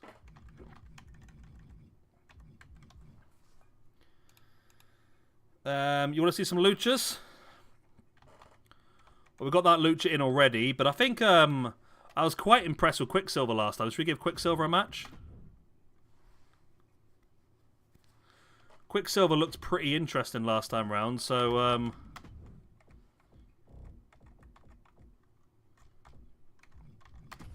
Quicksilver, let's put you in action against... Is there another lucha we can put you up against?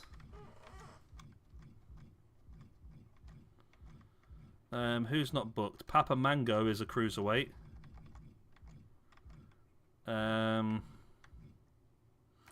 You could just face Chaos, to be honest.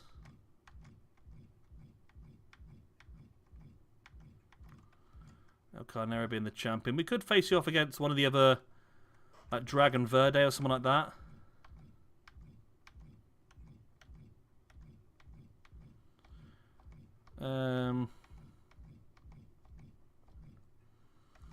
There's not really a lot of options, is there? Let's throw you in against Papa Mango, because we're not seeing Papa Mango in a while. So what did we say we were doing in this episode anyway? So El Gimpo is going to be in the main event of the pay-per-view no matter what. We've got that already in the books, haven't we? So we've got these matches all in place. For Throwdown, we said we were going to do... Okay, so that's the PPV. For throwdown, we want to do sheer. Well, let's do the Caliphate versus Khan, Baba, and Big Mac. Okay, that makes sense. And we also need a championship defense for El Carnero, which we'll decide when we get there. Apart from that, we didn't say we were going to do anything else, did we? Do we want to do Amish Lincoln versus Stone Age Rage?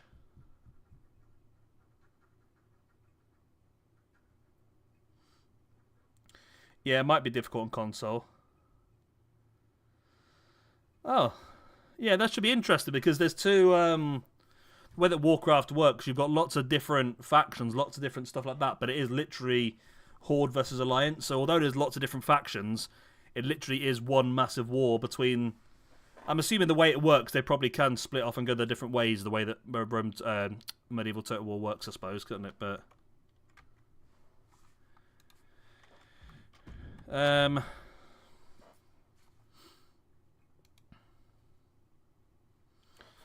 want to do Stone Age. That's what we said we're going to do as well. It's Stone Age Rage versus Drew Straw Man IC #1. Okay. This is a mess, this sheet I've been making over here, I must admit, but I've just been scribbling stuff in it, to be honest. We can do a women's match. Let's see who hasn't had a lot of action, apart from myself. So... Well, there you go. There's two ladies that haven't wrestled a ton so far. Let's go with... Anastasia versus Bahama Mama. Anastasia versus Bahama Mama. And then just here...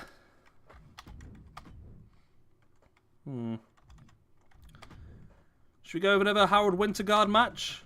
Continue to build him up, ready for potentially a feud next month.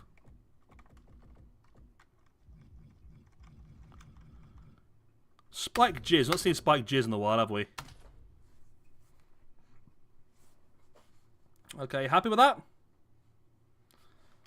Is that all good? I'm hearing no complaints. Can I open Steam? Or is it going to cause trouble? There's Steam. Okay. Yeah, Age of Mythology would be... Yeah, it might be difficult on console. Yeah, probably would be, to be honest. But it's because it is very much a point-and-click game. But yeah, you have got dragons and all sorts now because they've added new stuff in, haven't they? So... Yeah, I plan on doing a Age of Mythology series for the channel. That is something I do want to do. Why haven't I got the... What does the premium upgrade give me? Portraits and soundtrack. I'm really not that interested in that sort of stuff. I don't know. What does... I don't know what it gives me extra. To be honest.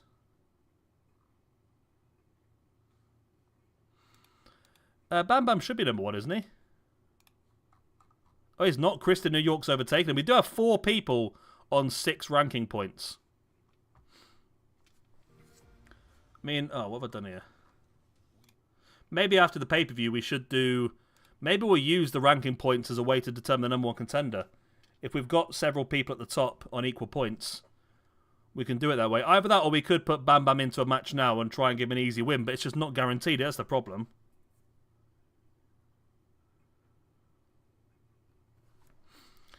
I think if we put Bam Bam in another match, we could risk him. Or we could try and give him an easy win. But, I mean, how much easier a win do you get than... Oh, no, it's El Gimpo, wasn't it? El Gimpo's done pretty well, to be fair.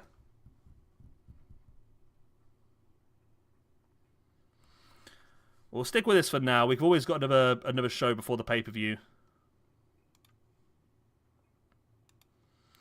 Yeah, I've never seen the Warcraft film, but I did hear that it never really It was never really as good as the actual the game is so good because there's just so much to it. Like I've leveled up to max level a few times now, and I've never done it the same way. It's always been completely different because there's just so many different ways you can go, and depending on what class you are as well, it's interesting. Right. Anyway, this is our card for Mayhem. We've got Anastasia going 1-on-1 against Bahama Mama. We have got Harold Winterguard going up against Spike Jizz. We have got Popple Vu, the ex-Balanke and Hunapoo going up against Thunder and Lightning, Blue Thunder and Purple Lightning in a tag team semi-final match. So the winner of this one will face the Election Connection at the pay-per-view for the tag team championships. Quicksilver versus Papa Mango. Christian New York versus Billy Bighorn. And the main event, the number one contender for the, well, was the number one contender. Now he's joint number one contender for the World Championship. Starboy goes up against Yamazaki Show. It's going to happen again, though, won't it? You watch. You watch Yamazaki Show beat Starboy, and all of a sudden we've got a fatal four-way at the pay-per-view. Yeah, El Gimpo was actually quite a difficult match, in fairness. Yeah, Omega, it does take a lot. I would say, Omega, that World of Warcraft is pointless unless you have a group of mates to play it with. If you've got even just 2 of you, but 3 or 4 of you playing it together, it's a really fun game. If it's you on your own, it's not great. I mean, I have met random people on there. Generally, the majority of people play it quite chill. They're not like your standard, like, crazy Call of Duty lobby people that are just shouting the N-word at you. Generally, most people that play that are more chill people. A lot of Dutch people high off the face on drugs as they do it, to be honest. But they're generally quite nice people. You can meet a few people. But, yeah, if you do it on your own, it's probably not as fun. If you're in a group of people, it's probably entertaining. Here comes Anastasia then. Going up against Bahama Mama.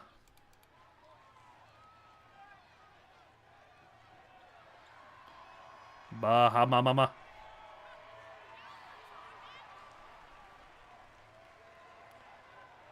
Bahama Mama. But yeah, it's quite a long-winded.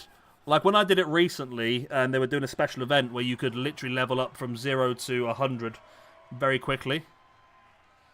In this special zone, you got like 5 times XP or something crazy like that, and you could literally speedrun it to catch up.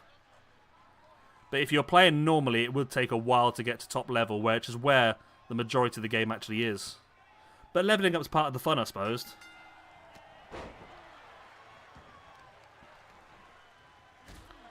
See, I quite enjoy the grindy games where you have to collect stuff and build up and level up and get skill points and all that sort of stuff. As well, I like stuff like Final Fantasy and stuff like that, I suppose.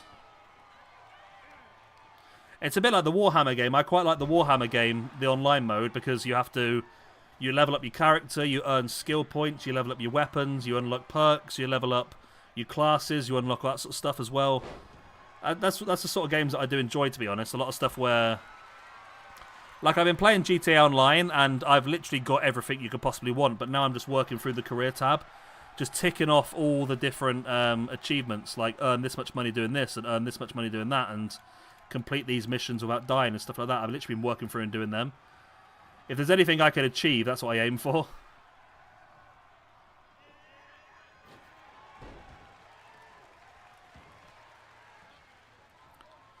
Anastasia. I can't remember what we do with Anastasia, but she looks a bit more ground and pound.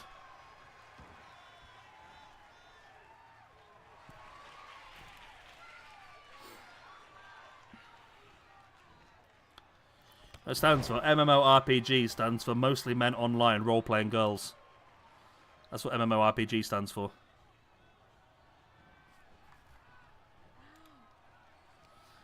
Right, so in the women's division, both these ladies only have had 1 match. They both lost that match in the first round of the women's championship tournament. So one of these ladies is still going to have no wins by the end of this, but at least one of them is going to get their first victory, unless it goes a draw, that is.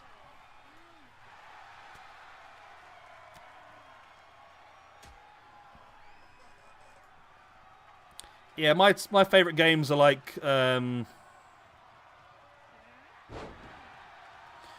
Yeah, the game's dropping on console, yeah. Might be easier on console, to be honest. Oh, new gen. Did I tell you when I tried it in VR, I lasted all of about 10 minutes and I hated it. I didn't even see the ghost. Just walking around the dark house was too much for me. Yeah, they did a special event over Easter, which I did, and basically they had like... There was ghost rabbits you had to follow around the house, and it took you to like a certain place where a ghost rabbit would spawn. And then when you collected a certain amount, you had to do one from like 6 different maps. And then you went to a special map where you had to take a picture of the special ghost bunny, Easter bunny sort of thing. It was freaky. Yeah, I think I've got a Meta Quest 2, new gen, so I think it probably should work.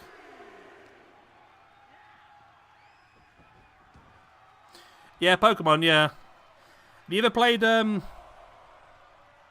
forgot what it's called now. Do you ever play Power World, Omega?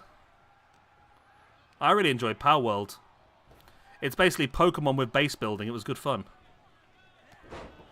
Base building and automation as well. So you could get your pals to do certain jobs for you.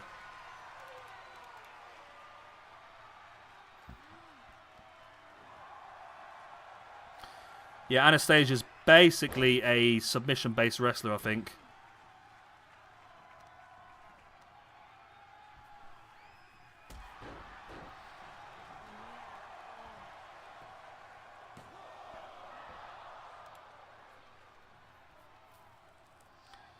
Yeah, Power World is really fun. As much as people had to go at it to start with. No, I don't think so, new gen. You can just, you have to download the Steam app, I think, on your MetaQuest. And then it just link up via Bluetooth to your computer, I think. It's pretty simple. And then you can just open, especially like, Phasmophobia has a special, it has a special VR version, so it's pretty easy to do.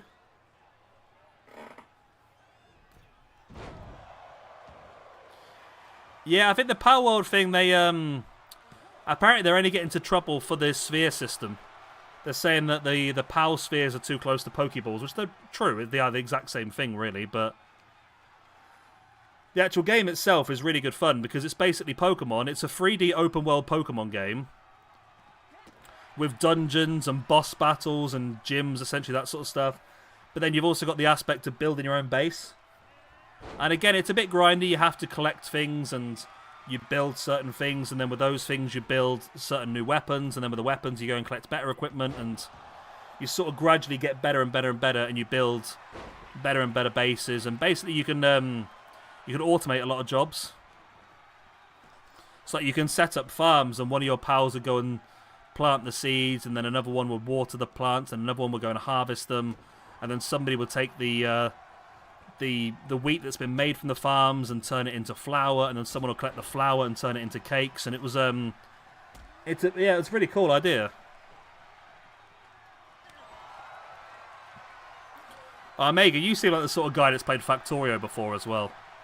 I really want to do Factorio, and I keep looking at it and I keep thinking I just haven't got the patience at this point in time to go for it.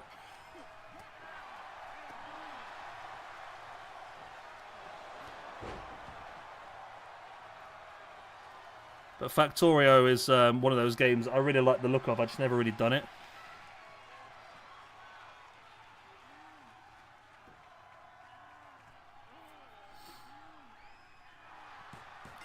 And there's the tap-out victory. Anastasia, who is definitely a technician, definitely a submission specialist, gets her first victory at the expense of Bahama Mama.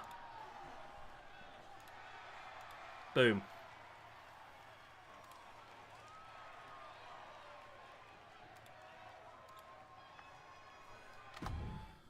Oh, I'm struggling now. We'll get through Mayhem, don't worry. We'll get through. I am struggling somewhat.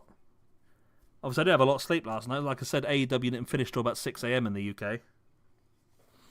And then I woke up coughing God knows how much on my own airwaves at 8 o'clock in the morning, so I don't really slept a huge amount last night.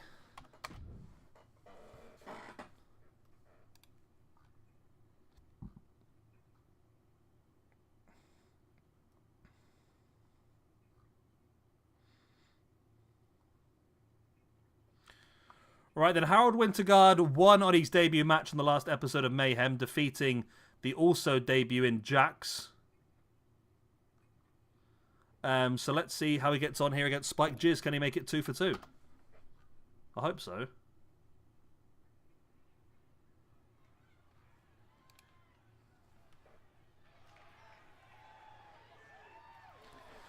Yeah, new gen, it is creepy as hell though, I must admit.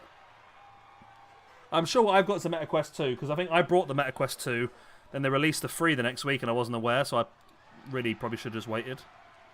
But I've played Phasmophobia on it. I've also played Subnautica on VR on that as well.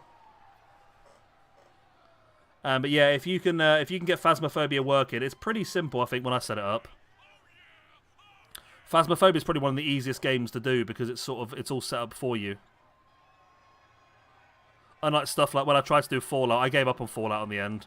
I really wanted to do Fallout VR, and then I've realised though that if I do anything more than about 5 or 10 minutes in VR, I feel violently ill.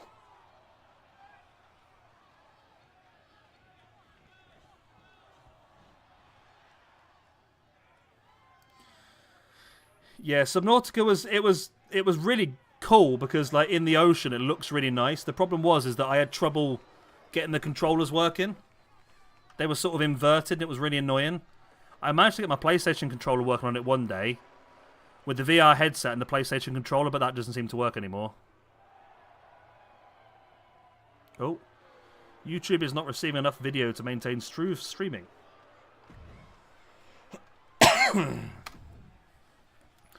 I think my issue, Omega, would be that I'm very much, believe it or not, with all the videos that I make, you probably wouldn't believe it, but with games like that, I'm so much of a perfectionist. I have to have like everything working optimally, and I think that would really annoy me, to be honest. Yeah, VR Phasmophobia was a bit of a mess for me.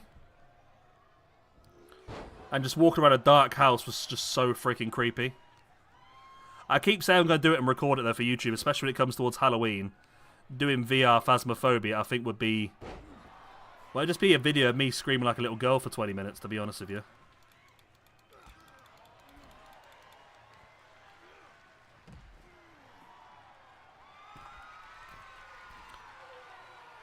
Go on, Harold, don't lose.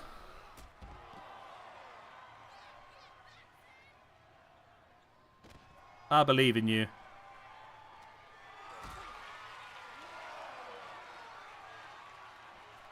Howard Winterguard now with the powerbomb.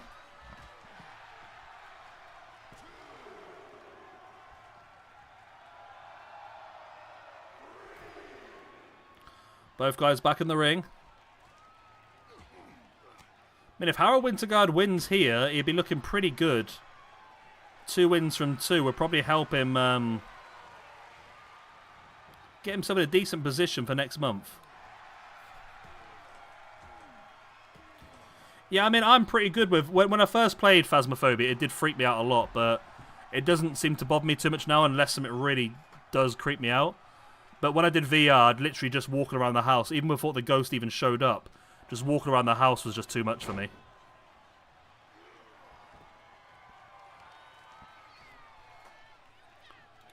Spike Jizz. We're not seeing a lot of Spike Jizz since the original month, which is why we're giving him some game time here today. He's had 6 matches, 3 wins, 3 losses. I'm pretty sure all those 6 matches were during the WrestleFest tournament.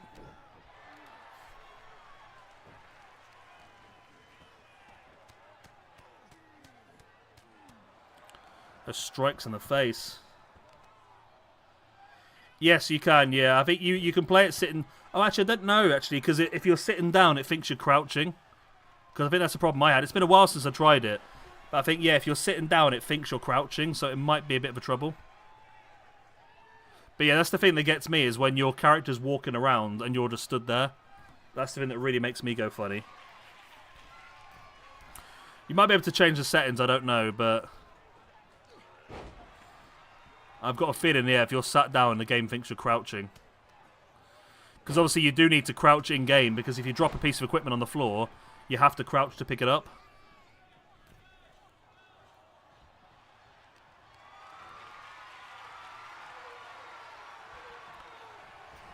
Winterguard, neck first across the top rope. Dropping the knee in the spine of Jizz. Boot in the back. Jizz kicks him away. Jizz wipes him off. Other way around for a change.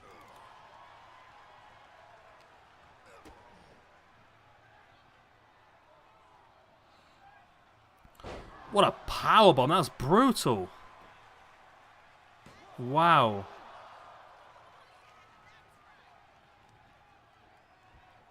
That is really brutal. And then another big slam as well. Winterguard now heading up to the top. There's the leg drop attempt missed.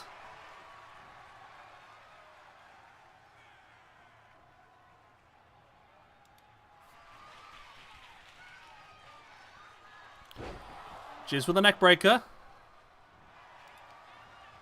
In with the pin he goes.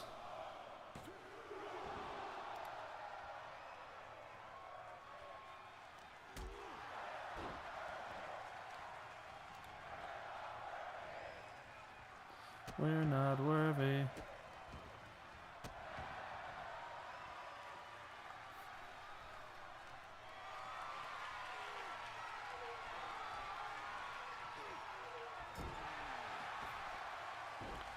Winterguard in control.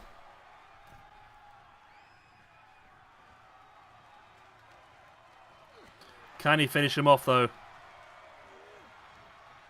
Remember as well, it's your guys' job at the end of American Bash to decide any stat changes.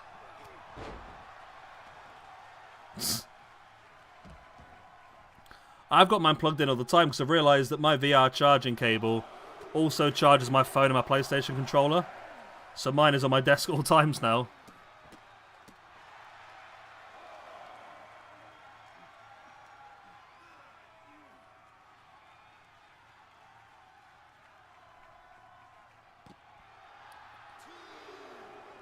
I mean, this would be typical if this is a count-out now, you watch.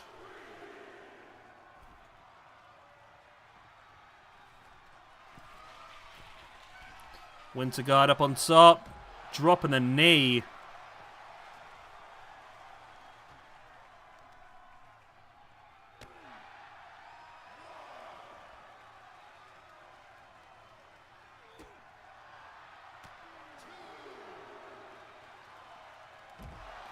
Wow, nice takedown there.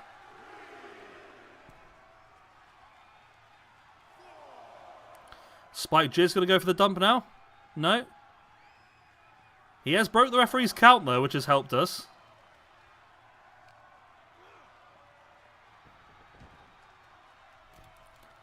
Spike Jizz probably should have tried to win that by count out, to be honest with you. Nice roll through there into a front guillotine hold. No, he breaks free.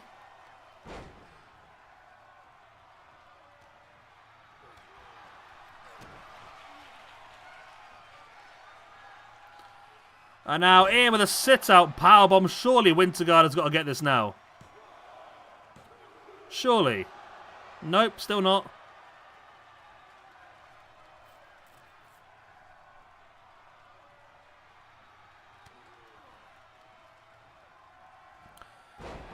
Nice regal plex, leg hooked in with a pin this time, surely. No!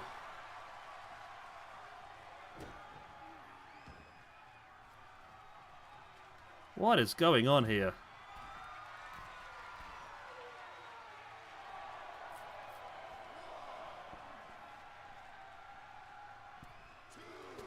Winterguard gets caught. I don't know, these two guys get paid by the hour and all. No, I think I've got Universe Sandbox. I never tried it though, to be honest. I think I tried it once and everything I did was just too much. Everything I did just ended up in the collapse of humanity instantly.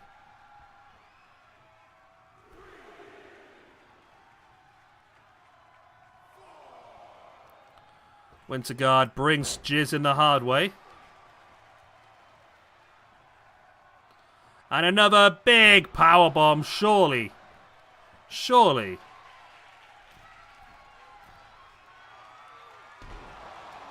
Big leg drop, there's the pin. Winterguard with the win. Okay, he does look like a big beefy boy. He looks like somebody Vince McMahon would be very happy with, and so are we, as that is now 2 wins from 2 for Mr. Winterguard. Up to 10th in the rankings.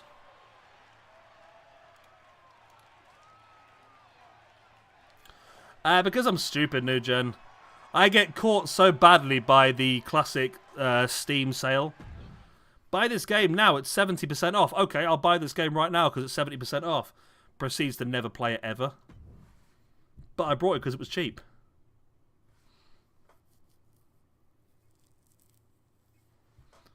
Oh, really?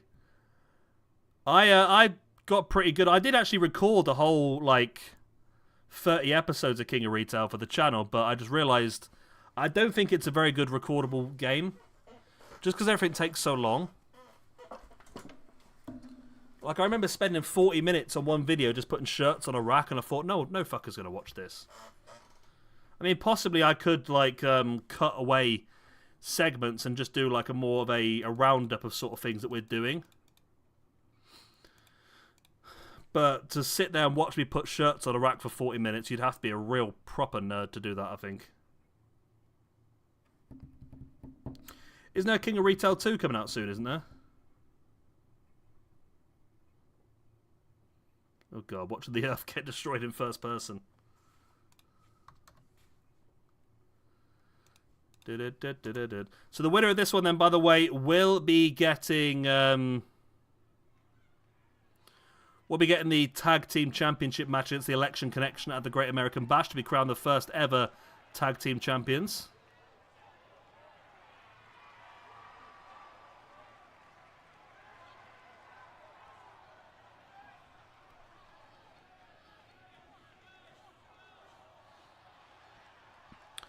And there they are, this is Popol Vuh. I can't remember which one is which, though.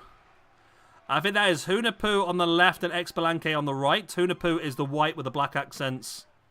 Oh, then is that way around, though? I don't know. I don't know which one's which. Did I actually save it? I think Hunahpu is the white mask with a black outline, and Expalanque is the black mask with a white outline. However, that might be completely wrong. I'm not sure. Either way, they're here together. And it's Luchadors. We could have Luchador Tag Team Champions at the first pay-per-view.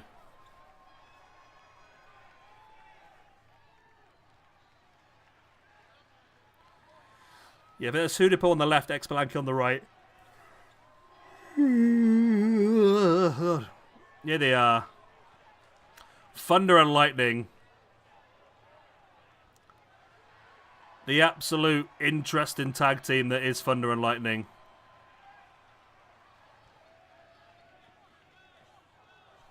Yes. I know what you're looking at, and yes, they are crazy.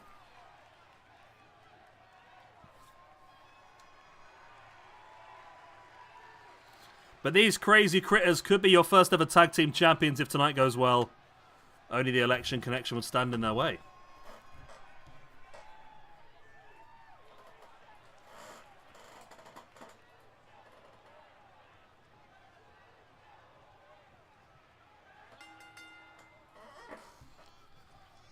Oh my god. Yeah. Yeah, it'd be interesting to play that sort of game, wouldn't it, really? Have you never seen it before, mate? It's not really much of a game, I don't think, to be honest, New Gen. Basically, you just have the solar system and you can just make changes. Like, you can change how big the moon is, for example, and it shows you what effect it has on the Earth, or you can change how big the sun is and it has an effect on all the other planets.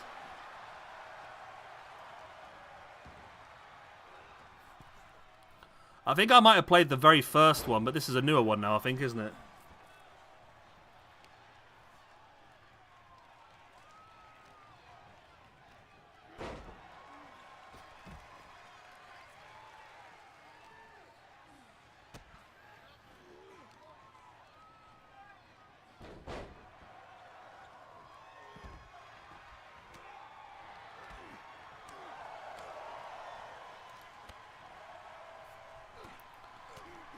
Oh my god, my chest is killing me. Yeah. Yeah, it's more like a sciencey sort of thing. You can You can claim it as education purposes.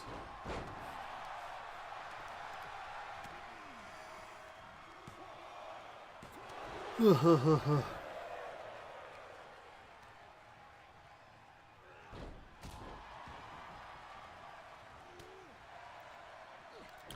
really tired again. I only literally woke up about 7 hours ago.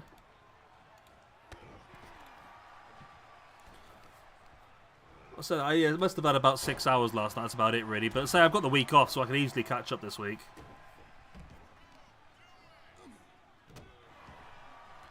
Nerd free. Yeah, I bet he's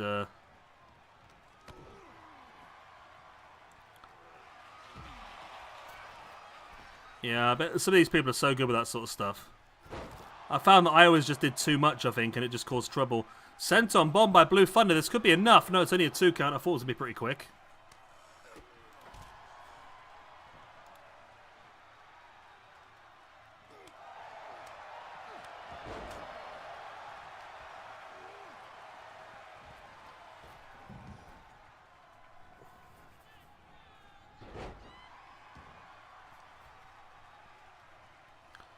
As Popol Vuh now inside the ring, taking control in a 2-on-1 situation.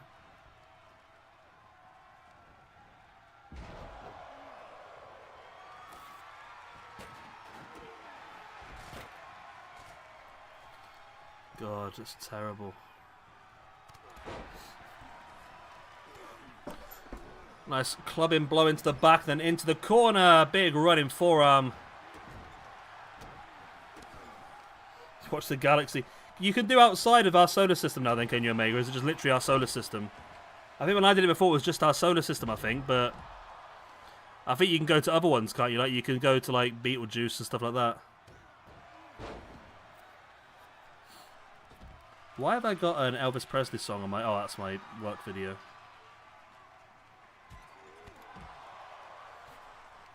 This video I made for work is so unhinged, you know. I don't know how it's going to go down. I was told I was given some creative freedom to make it engaging, so I've just put like memes and that in it. Which I don't know how well it's going to work, considering this video is going to be presented to over 1,500 people in my business. I think I might have got a bit rogue with it, I must admit. But that's what they wanted. They told me to go rogue, so I've gone rogue. They said they keep doing these presentations and they're really boring and no one pays attention, so they want me to make it engaging. So... it's the first and the last time they're probably ever going to give me the chance to do it, so I might as well enjoy myself. Who owns Echeverry? Ah, oh, fucking hell. Did Man City sign Echeverry?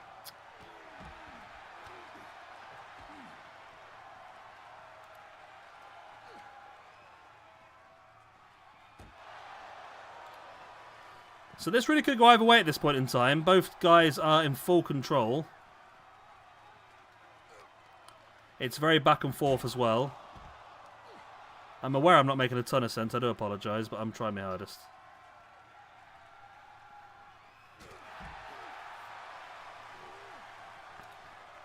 Big power slam. Remember, a chance to face off against the Election Connection to become the inaugural Tag Team Champions is on the line.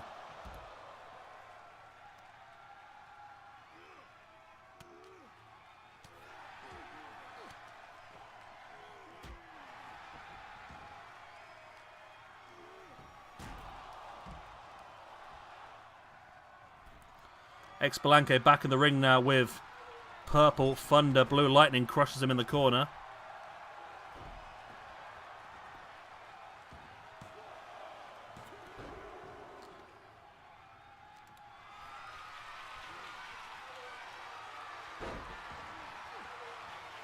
Oh, is it way more now, is it? Yeah, I remember... I might be wrong. I might have just never really left the universe, but I think the first one I played must have been about 10, 15 years ago now, but literally was just our solar system. But if you can go to, like, other solar systems and cause havoc there and see what it does to the entirety of, like, the Milky Way. Just like putting a black hole somewhere and just seeing what it does.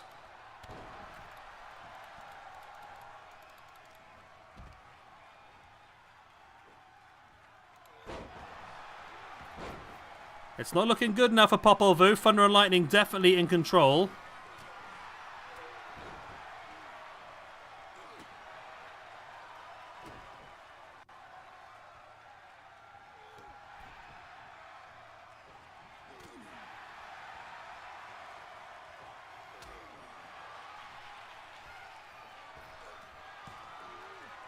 Nice bulldog there, and all of a sudden Popol Vuh back in control.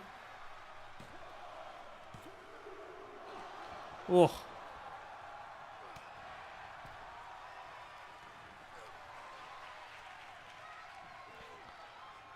Purple Lightning in with the slam. And is in full control here.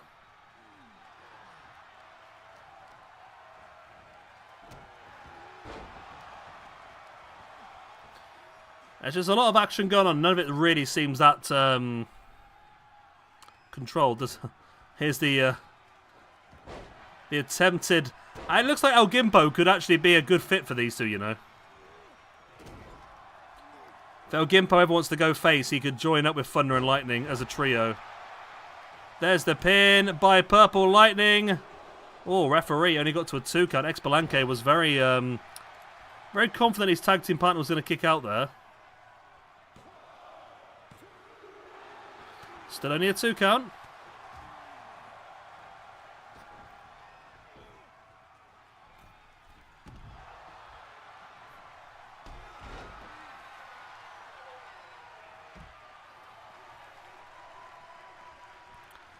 Dive, nope. Unfortunately, going to go for a dive. Now he does. Springboard. Oh, double dives. Double dives at once. Very interesting. It's not very often the game pulls that sort of stuff off.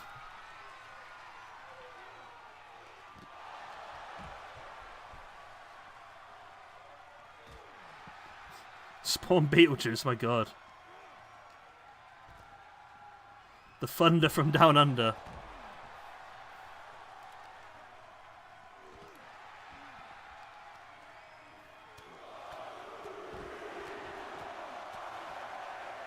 I don't know why WWE don't have a trios division, you know. That's because they just split everyone up so commonly. That's the problem.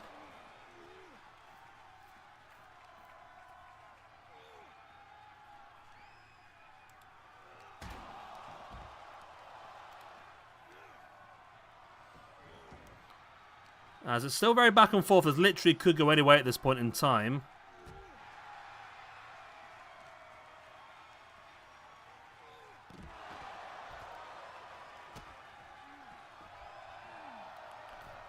As now we do have Hunahpu re-enter in the ring. Expalanque is in control on the outside.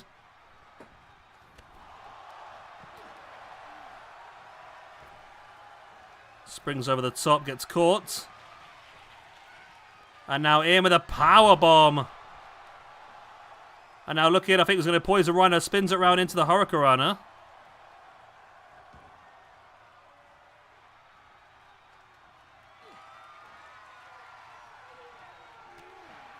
Yeah, this match is dragging, isn't it? The Thunder from Down Under. Pin here by Purple Lightning. This could be enough. No, it's still only a 2 count. Now Blue Thunder with the pin. Will this be enough? It is! And it is Thunder and Lightning. Amazingly, the team that was so bad. Well, Purple Lightning was so bad. But for some reason, being part of a tag team has really helped him out. Where is Blue Thunder? There we go, Blue Thunder. Tag team win. Into the tag team division. Popol Vuh lost. Thunder and Lightning won. Boom. Tag team rankings up to date. Expalanque. And Hunahpu. Boom, okay. Rankings updated. As we move on to a bit of lucha action now. Quicksilver Made his debut last week and was actually very, very good. But today, a bit more of an easier match for him. Last time he faced off against Christian New York, I think. Now he has a chance to face off against Papa Mango. So this one should be easier for him. Not a guaranteed win, don't get me wrong, but he looked so good in the previous one. I do fancy his chances.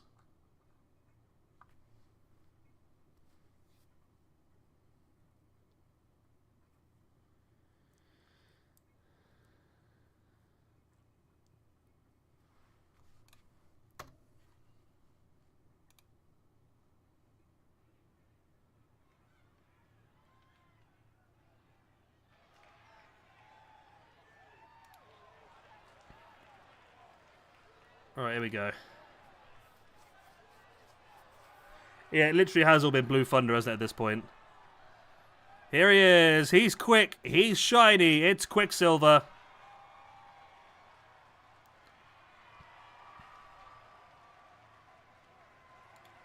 He has the moveset of Will Ospreay, which is probably why he's so strong, to be honest with you.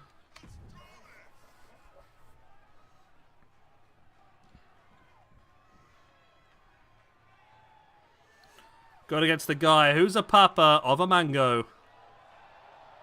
'Tis Papa Mango.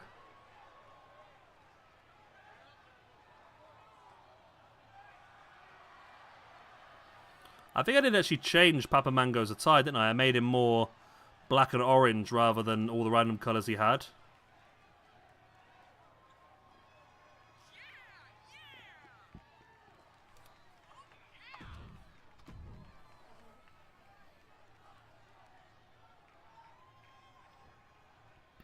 Right then, here we go. Quicksilver currently 0 for 1 in the universe mode. Papa Mango, where do you sit? You sit on 0. 3 wins, 3 losses. Again, I feel like this might be your first match since we had the WrestleFest tournament.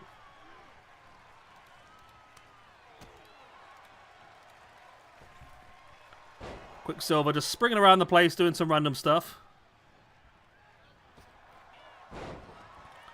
Nice capture. In with a pin.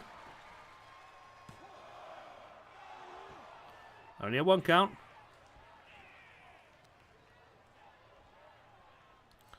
Look at Quicksilver here, just pinning the arms behind his legs, and there's big, stiff forearms to the back of the head.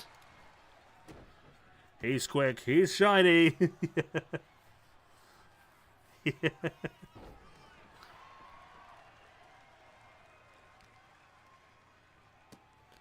Boots down to the face.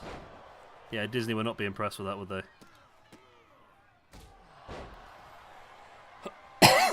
Oh, my fucking head.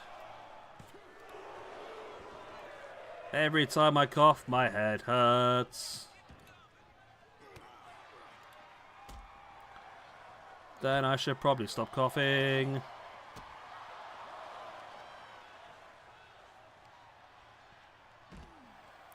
Let's take that again by Quicksilver on the outside.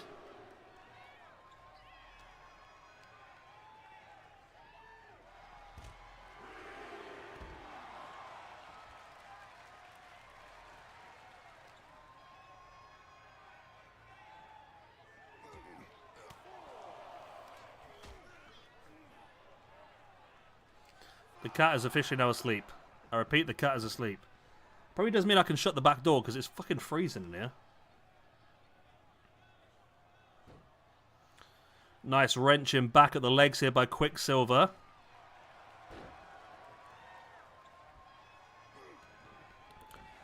Yeah, I'll probably be alright by the morning. I woke up choking on nothing. I don't know what it was.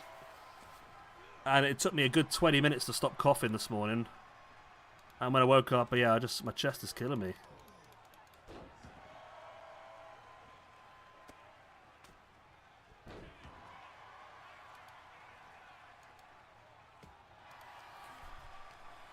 Illy's off. I say it's annoying because I wanted to get some recording done this week, and if I can't talk or breathe properly, it's going to be difficult to do. Silver now with a pin. Only a 2 count.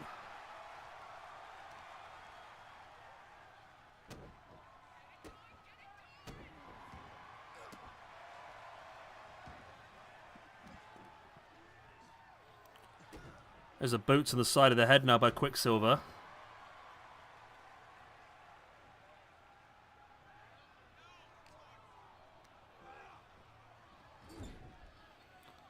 Quicksilver, he's got a really... I'd say this is the problem. It's all about moveset in this game, isn't it, I think? I think, as Omega pointed out previously in a comment... check for bruises on my chest. I haven't, to be honest, no.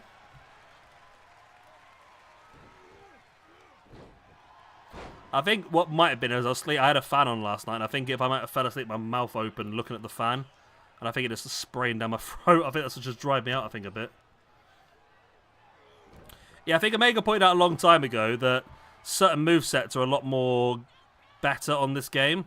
So if we gave somebody Bret Hart's moveset, for example, as we know from our own universe mode, they probably would become the most dominant person in this company. Quicksilver has Will Ospreay's moveset, and he's doing pretty well. Obviously, you've got the likes of Kenny Omega and Bryan Danielson's we haven't used yet either, I don't think.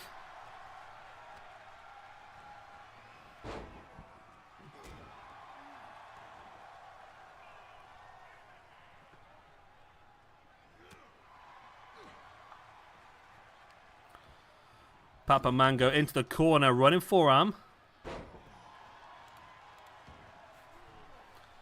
I don't think I've got any bruises.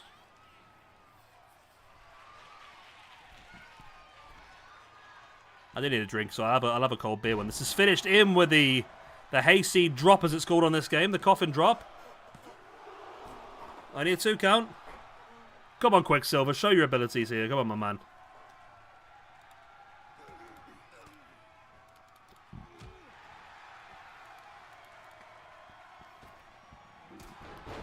Nice boot in the face.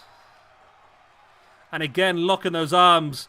And in with the forearms to the back of the head.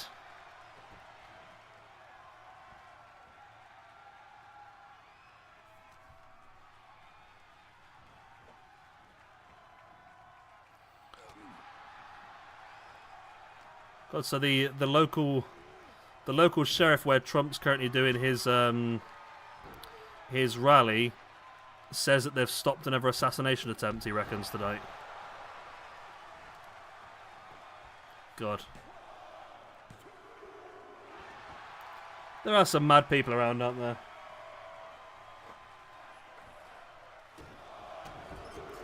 Put his boots into the nether regions there by Papa Mango.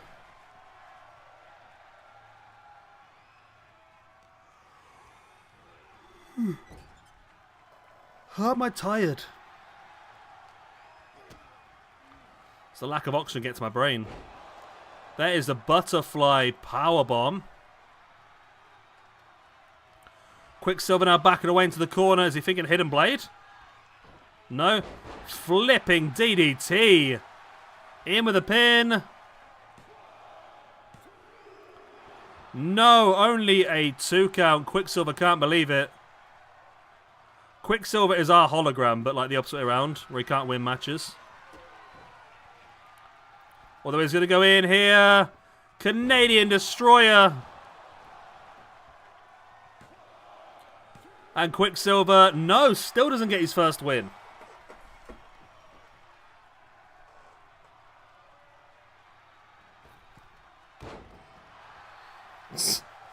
No, I don't think I'm quite that bad. No. No bruising. I'm okay. No heart attacks just yet. I'm getting that age now, though, like, but it's my birthday this week, you know. I don't even know how old I am for this birthday. I'm an old man.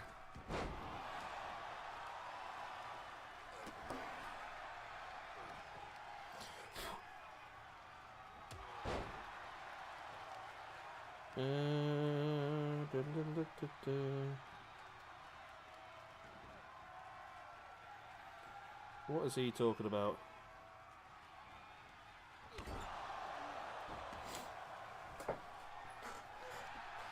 Yeah, that Cody chest was brutal.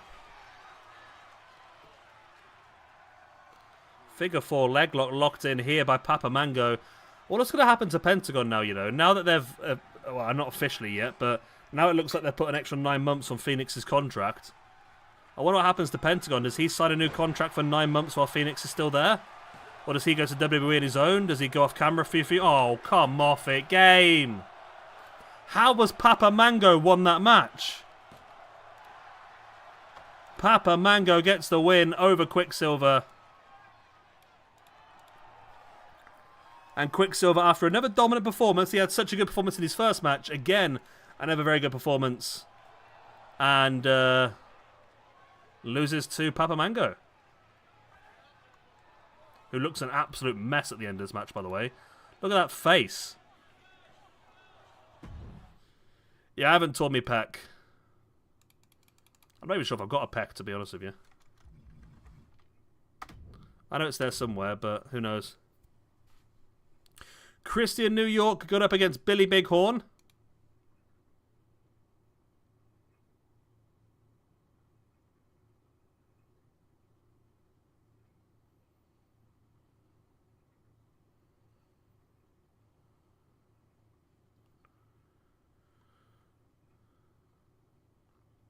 Let's see how we get on then. Christian New York about to go into a feud match at the pay-per-view against White Tiger.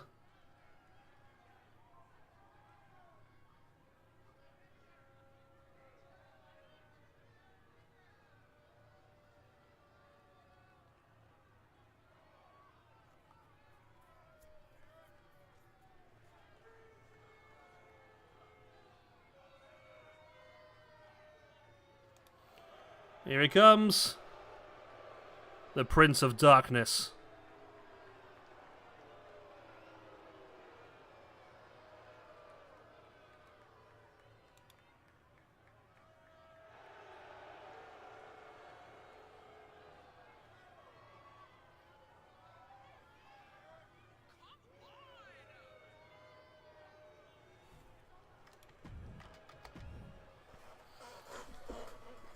Ugh.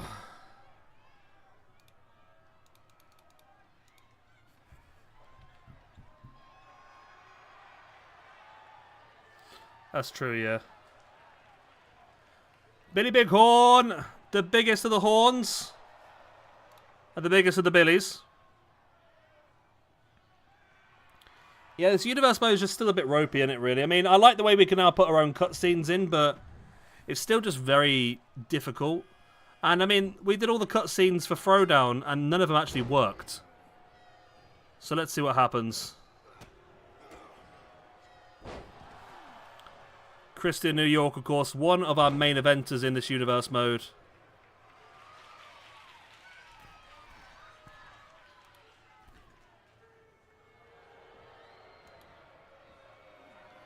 Christian New York up on the top. Went to look for the dive, but he was too far away. Realised it. Back rake. Lovely takedown. Oh, my next door neighbour's home.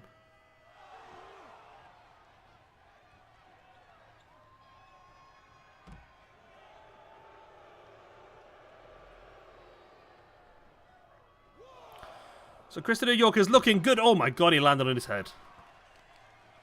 He landed on his head. Pretty damn brutal.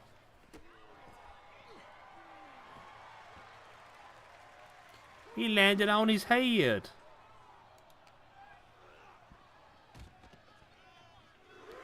I mean, this could be enough to win here by counter again. And I did not like a... Hang on a minute. Is this no DQ? When did this become no DQ? Did I do that? I don't remember doing that. Referee's at a 7 count. This is going to be a... Oh, no. Get in the ring! Oh, thank God for that.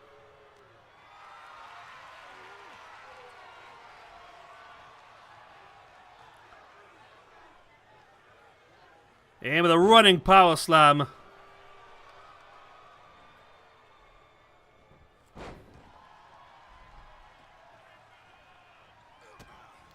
As Billy Bighorn now taken some control. Big elbow dropped on the inside of the knee. As Billy Bighorn now heading up to the top rope. Big knee drop. I think he completely missed it though. What a knob.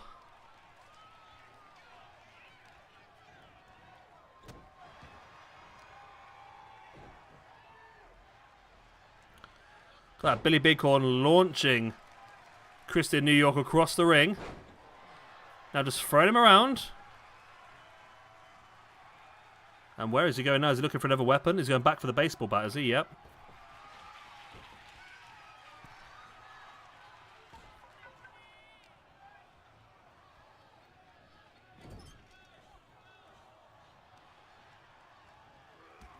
Got a big boot into the side of the knee.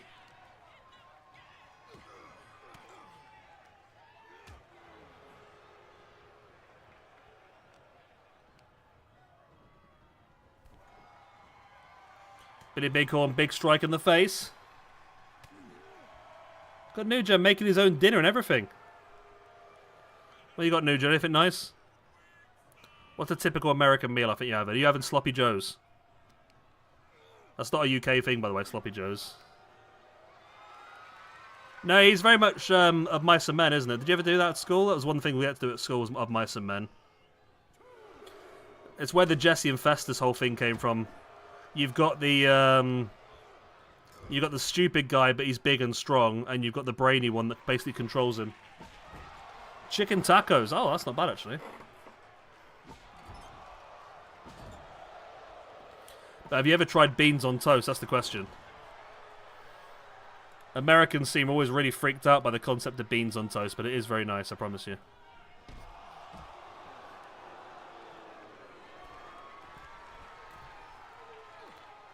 Big elbow drop there by Christian New York.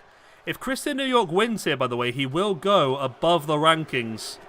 He'll go top of the... He's already top of the rankings anyway, but he'll go clear on his own rather than being joint top. He'll be the highest ranked man in the universe mode.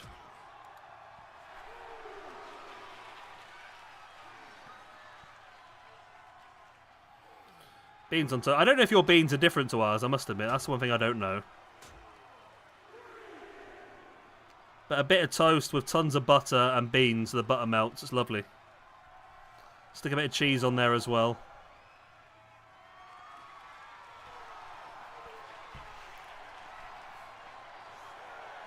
It's great as well because you can have dinner for like £1. You can literally eat a whole meal for like £1. It's great. Or $1. A whole meal for $1.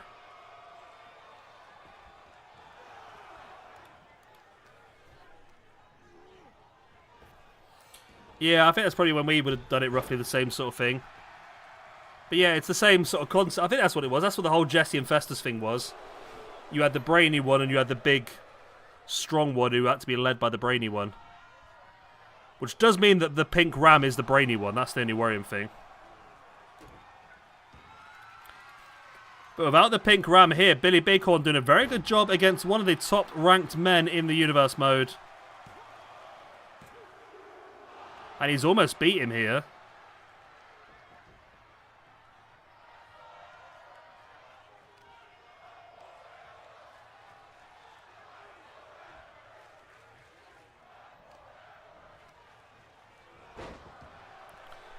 Christian New York now taking some control back.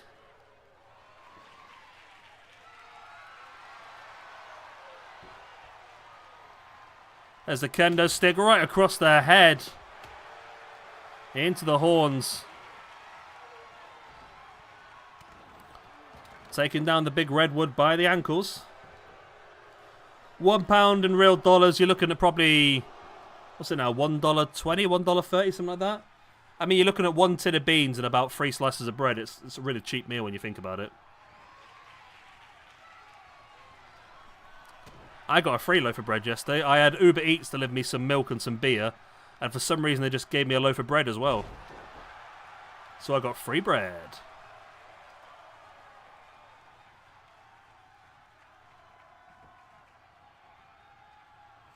Yeah, I think the exchange rate used to be like £1 for $2, but I think it's a lot closer now. It's about $1.20, $1.30 for £1.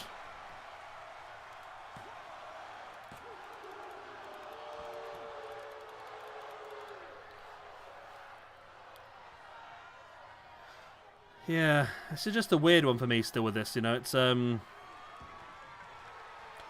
don't know if feuds are really worth it, because I feel like feuds just get in the way of normal stuff. Whether it's worth just literally putting people versus people and just enjoying the matches, I don't know. Oh my god, he's won.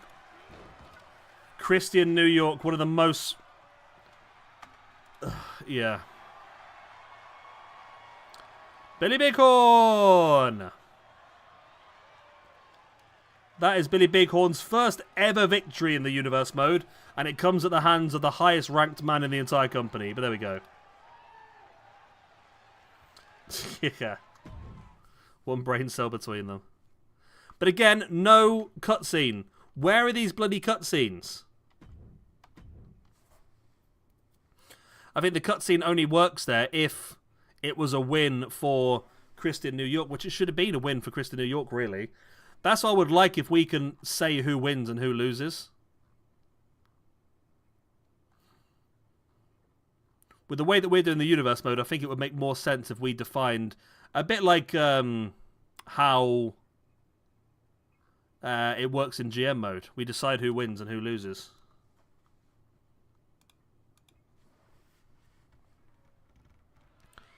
There's Starboy, oh, making his way to the ring, but Bam Bam Boombox attacking him from behind. The world champion there attacking Starboy. And Starboy is not going to be in the best of states here for his match against Yamazaki Sho.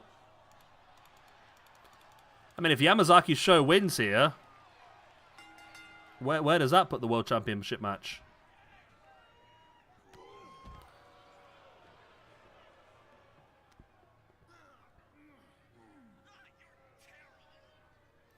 Wow, you're terrible.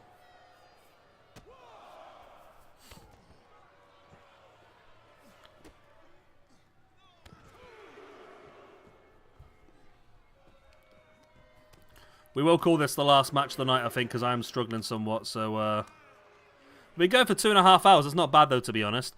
And this will leave us basically one show before we hit the pay-per-view. Yeah, it's just there's so much things they could do for Universe. But I mean, like I say, to have the manager be involved in feud matches would be nice. But yeah, if we could decide who wins, and then obviously we can watch the match, and obviously we know who's going to come out on top, that would be great. But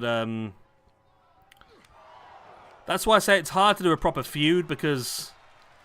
and it's hard to have the champion involved during the month, because it just seems like, as we've had with El Gimpo, it just opens up the door. I mean, if your champion has a bad month, all of a sudden you've got 4 extra #1 contenders.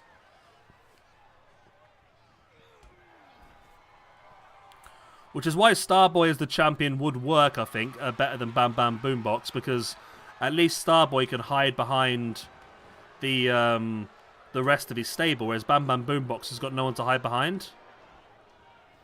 Starboy can hide behind Drew Strawman and the Constellation Tag Team.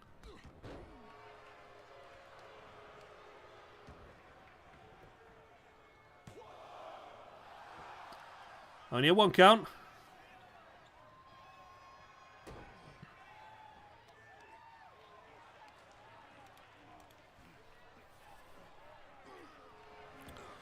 Yeah, there's so many things we could do to make this better. I don't know how it... I've never actually tried the GM mode on Fire Pro. I was also looking the other day. Has anyone ever played the old M. Dickey games? Because they're all on Steam now, aren't they? M. Dickey. Is he still? Yeah, there he is. Wrestling Empire. That's the one. Wrestling Empire is the... I think that's the booking one, is it? Or is that the actual wrestling one?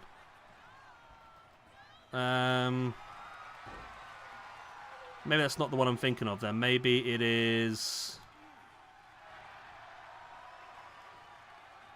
Wrestling Revolution? No. Wrestling Empire. It's one of them. Wrestling Revolution 3D. Is that the one? No. There's one where you did like proper booking. I don't know which one it was.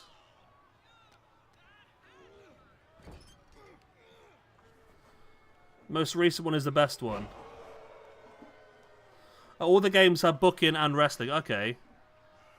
So Rested Empire is one that I remember playing the original one. I had to, literally, this is before Steam was a thing. I'm going to show my age now. I had to send M. Dickey money on PayPal, and he sent me a disc from America to the UK with the game on it. And it was really good fun. But I remember the old booking, and there used to be a mod you could download that obviously put all the real wrestlers in the game over the top of the fake ones.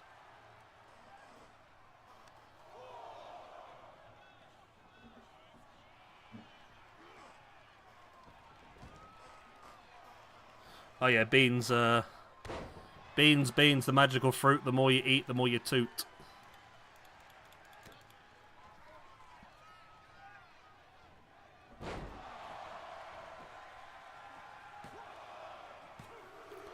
Pin attempt here, only a 2 count.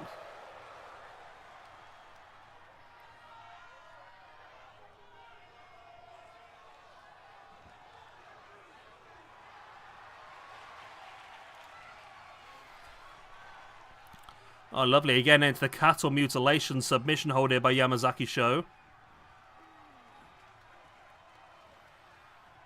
The Mega Dragon showing his ability. But can he get the victory here over one of the men fighting for the World Championship at the pay-per-view?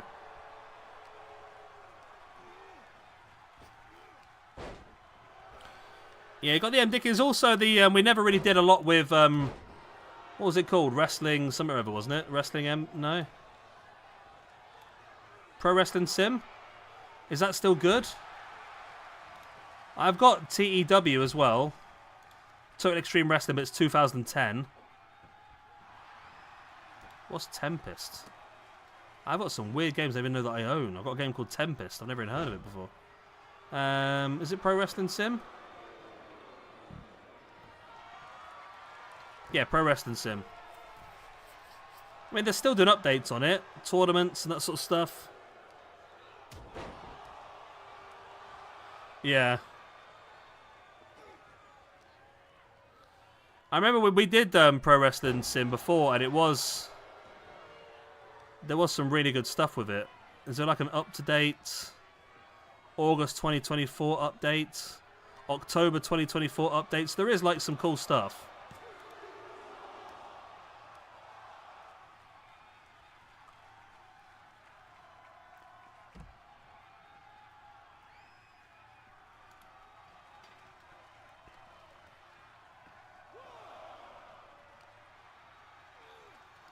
Yeah, we'll have to give it a go, see if it's any better. Now, there's also Fire Pro Wrestling, whatever it's called. That has a GM mode, which apparently wasn't bad either. I never played that either.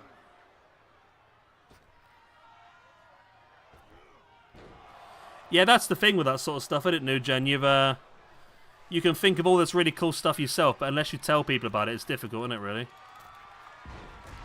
There's the big elbow. And that could be game, set, match. No, Starboy only getting the 2 count. That suplex was pretty cool as well, wasn't it?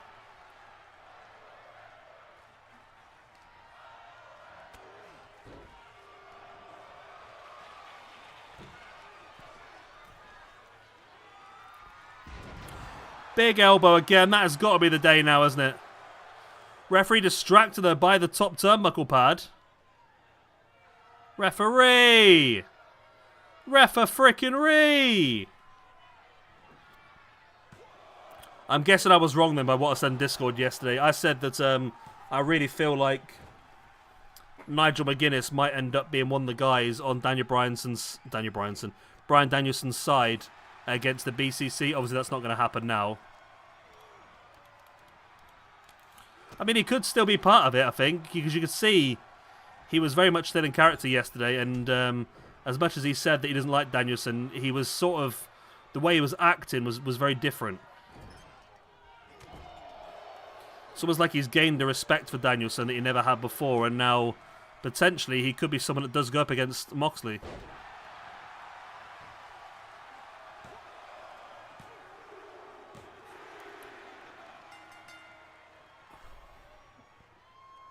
Did that just happen again? We're getting none of the winners we want at all. All of the people are going the wrong way. Starboy then loses the match to Yamazaki Sho. So in the previous 2 weeks of footage here, the champion has lost to El Gimpo, and the #1 contender has lost to somebody else. Yeah, that's true, Omega, yeah.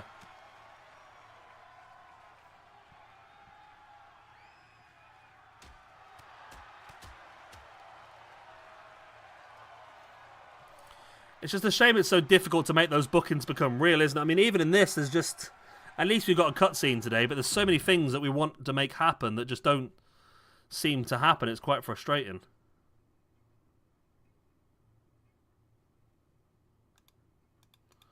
But there we go.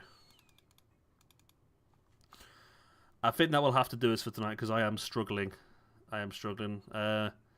Thank you too, by the way, because I think you're the only 2 people that's been here the whole time. So thank you very much for being here and keeping me a bit more sane.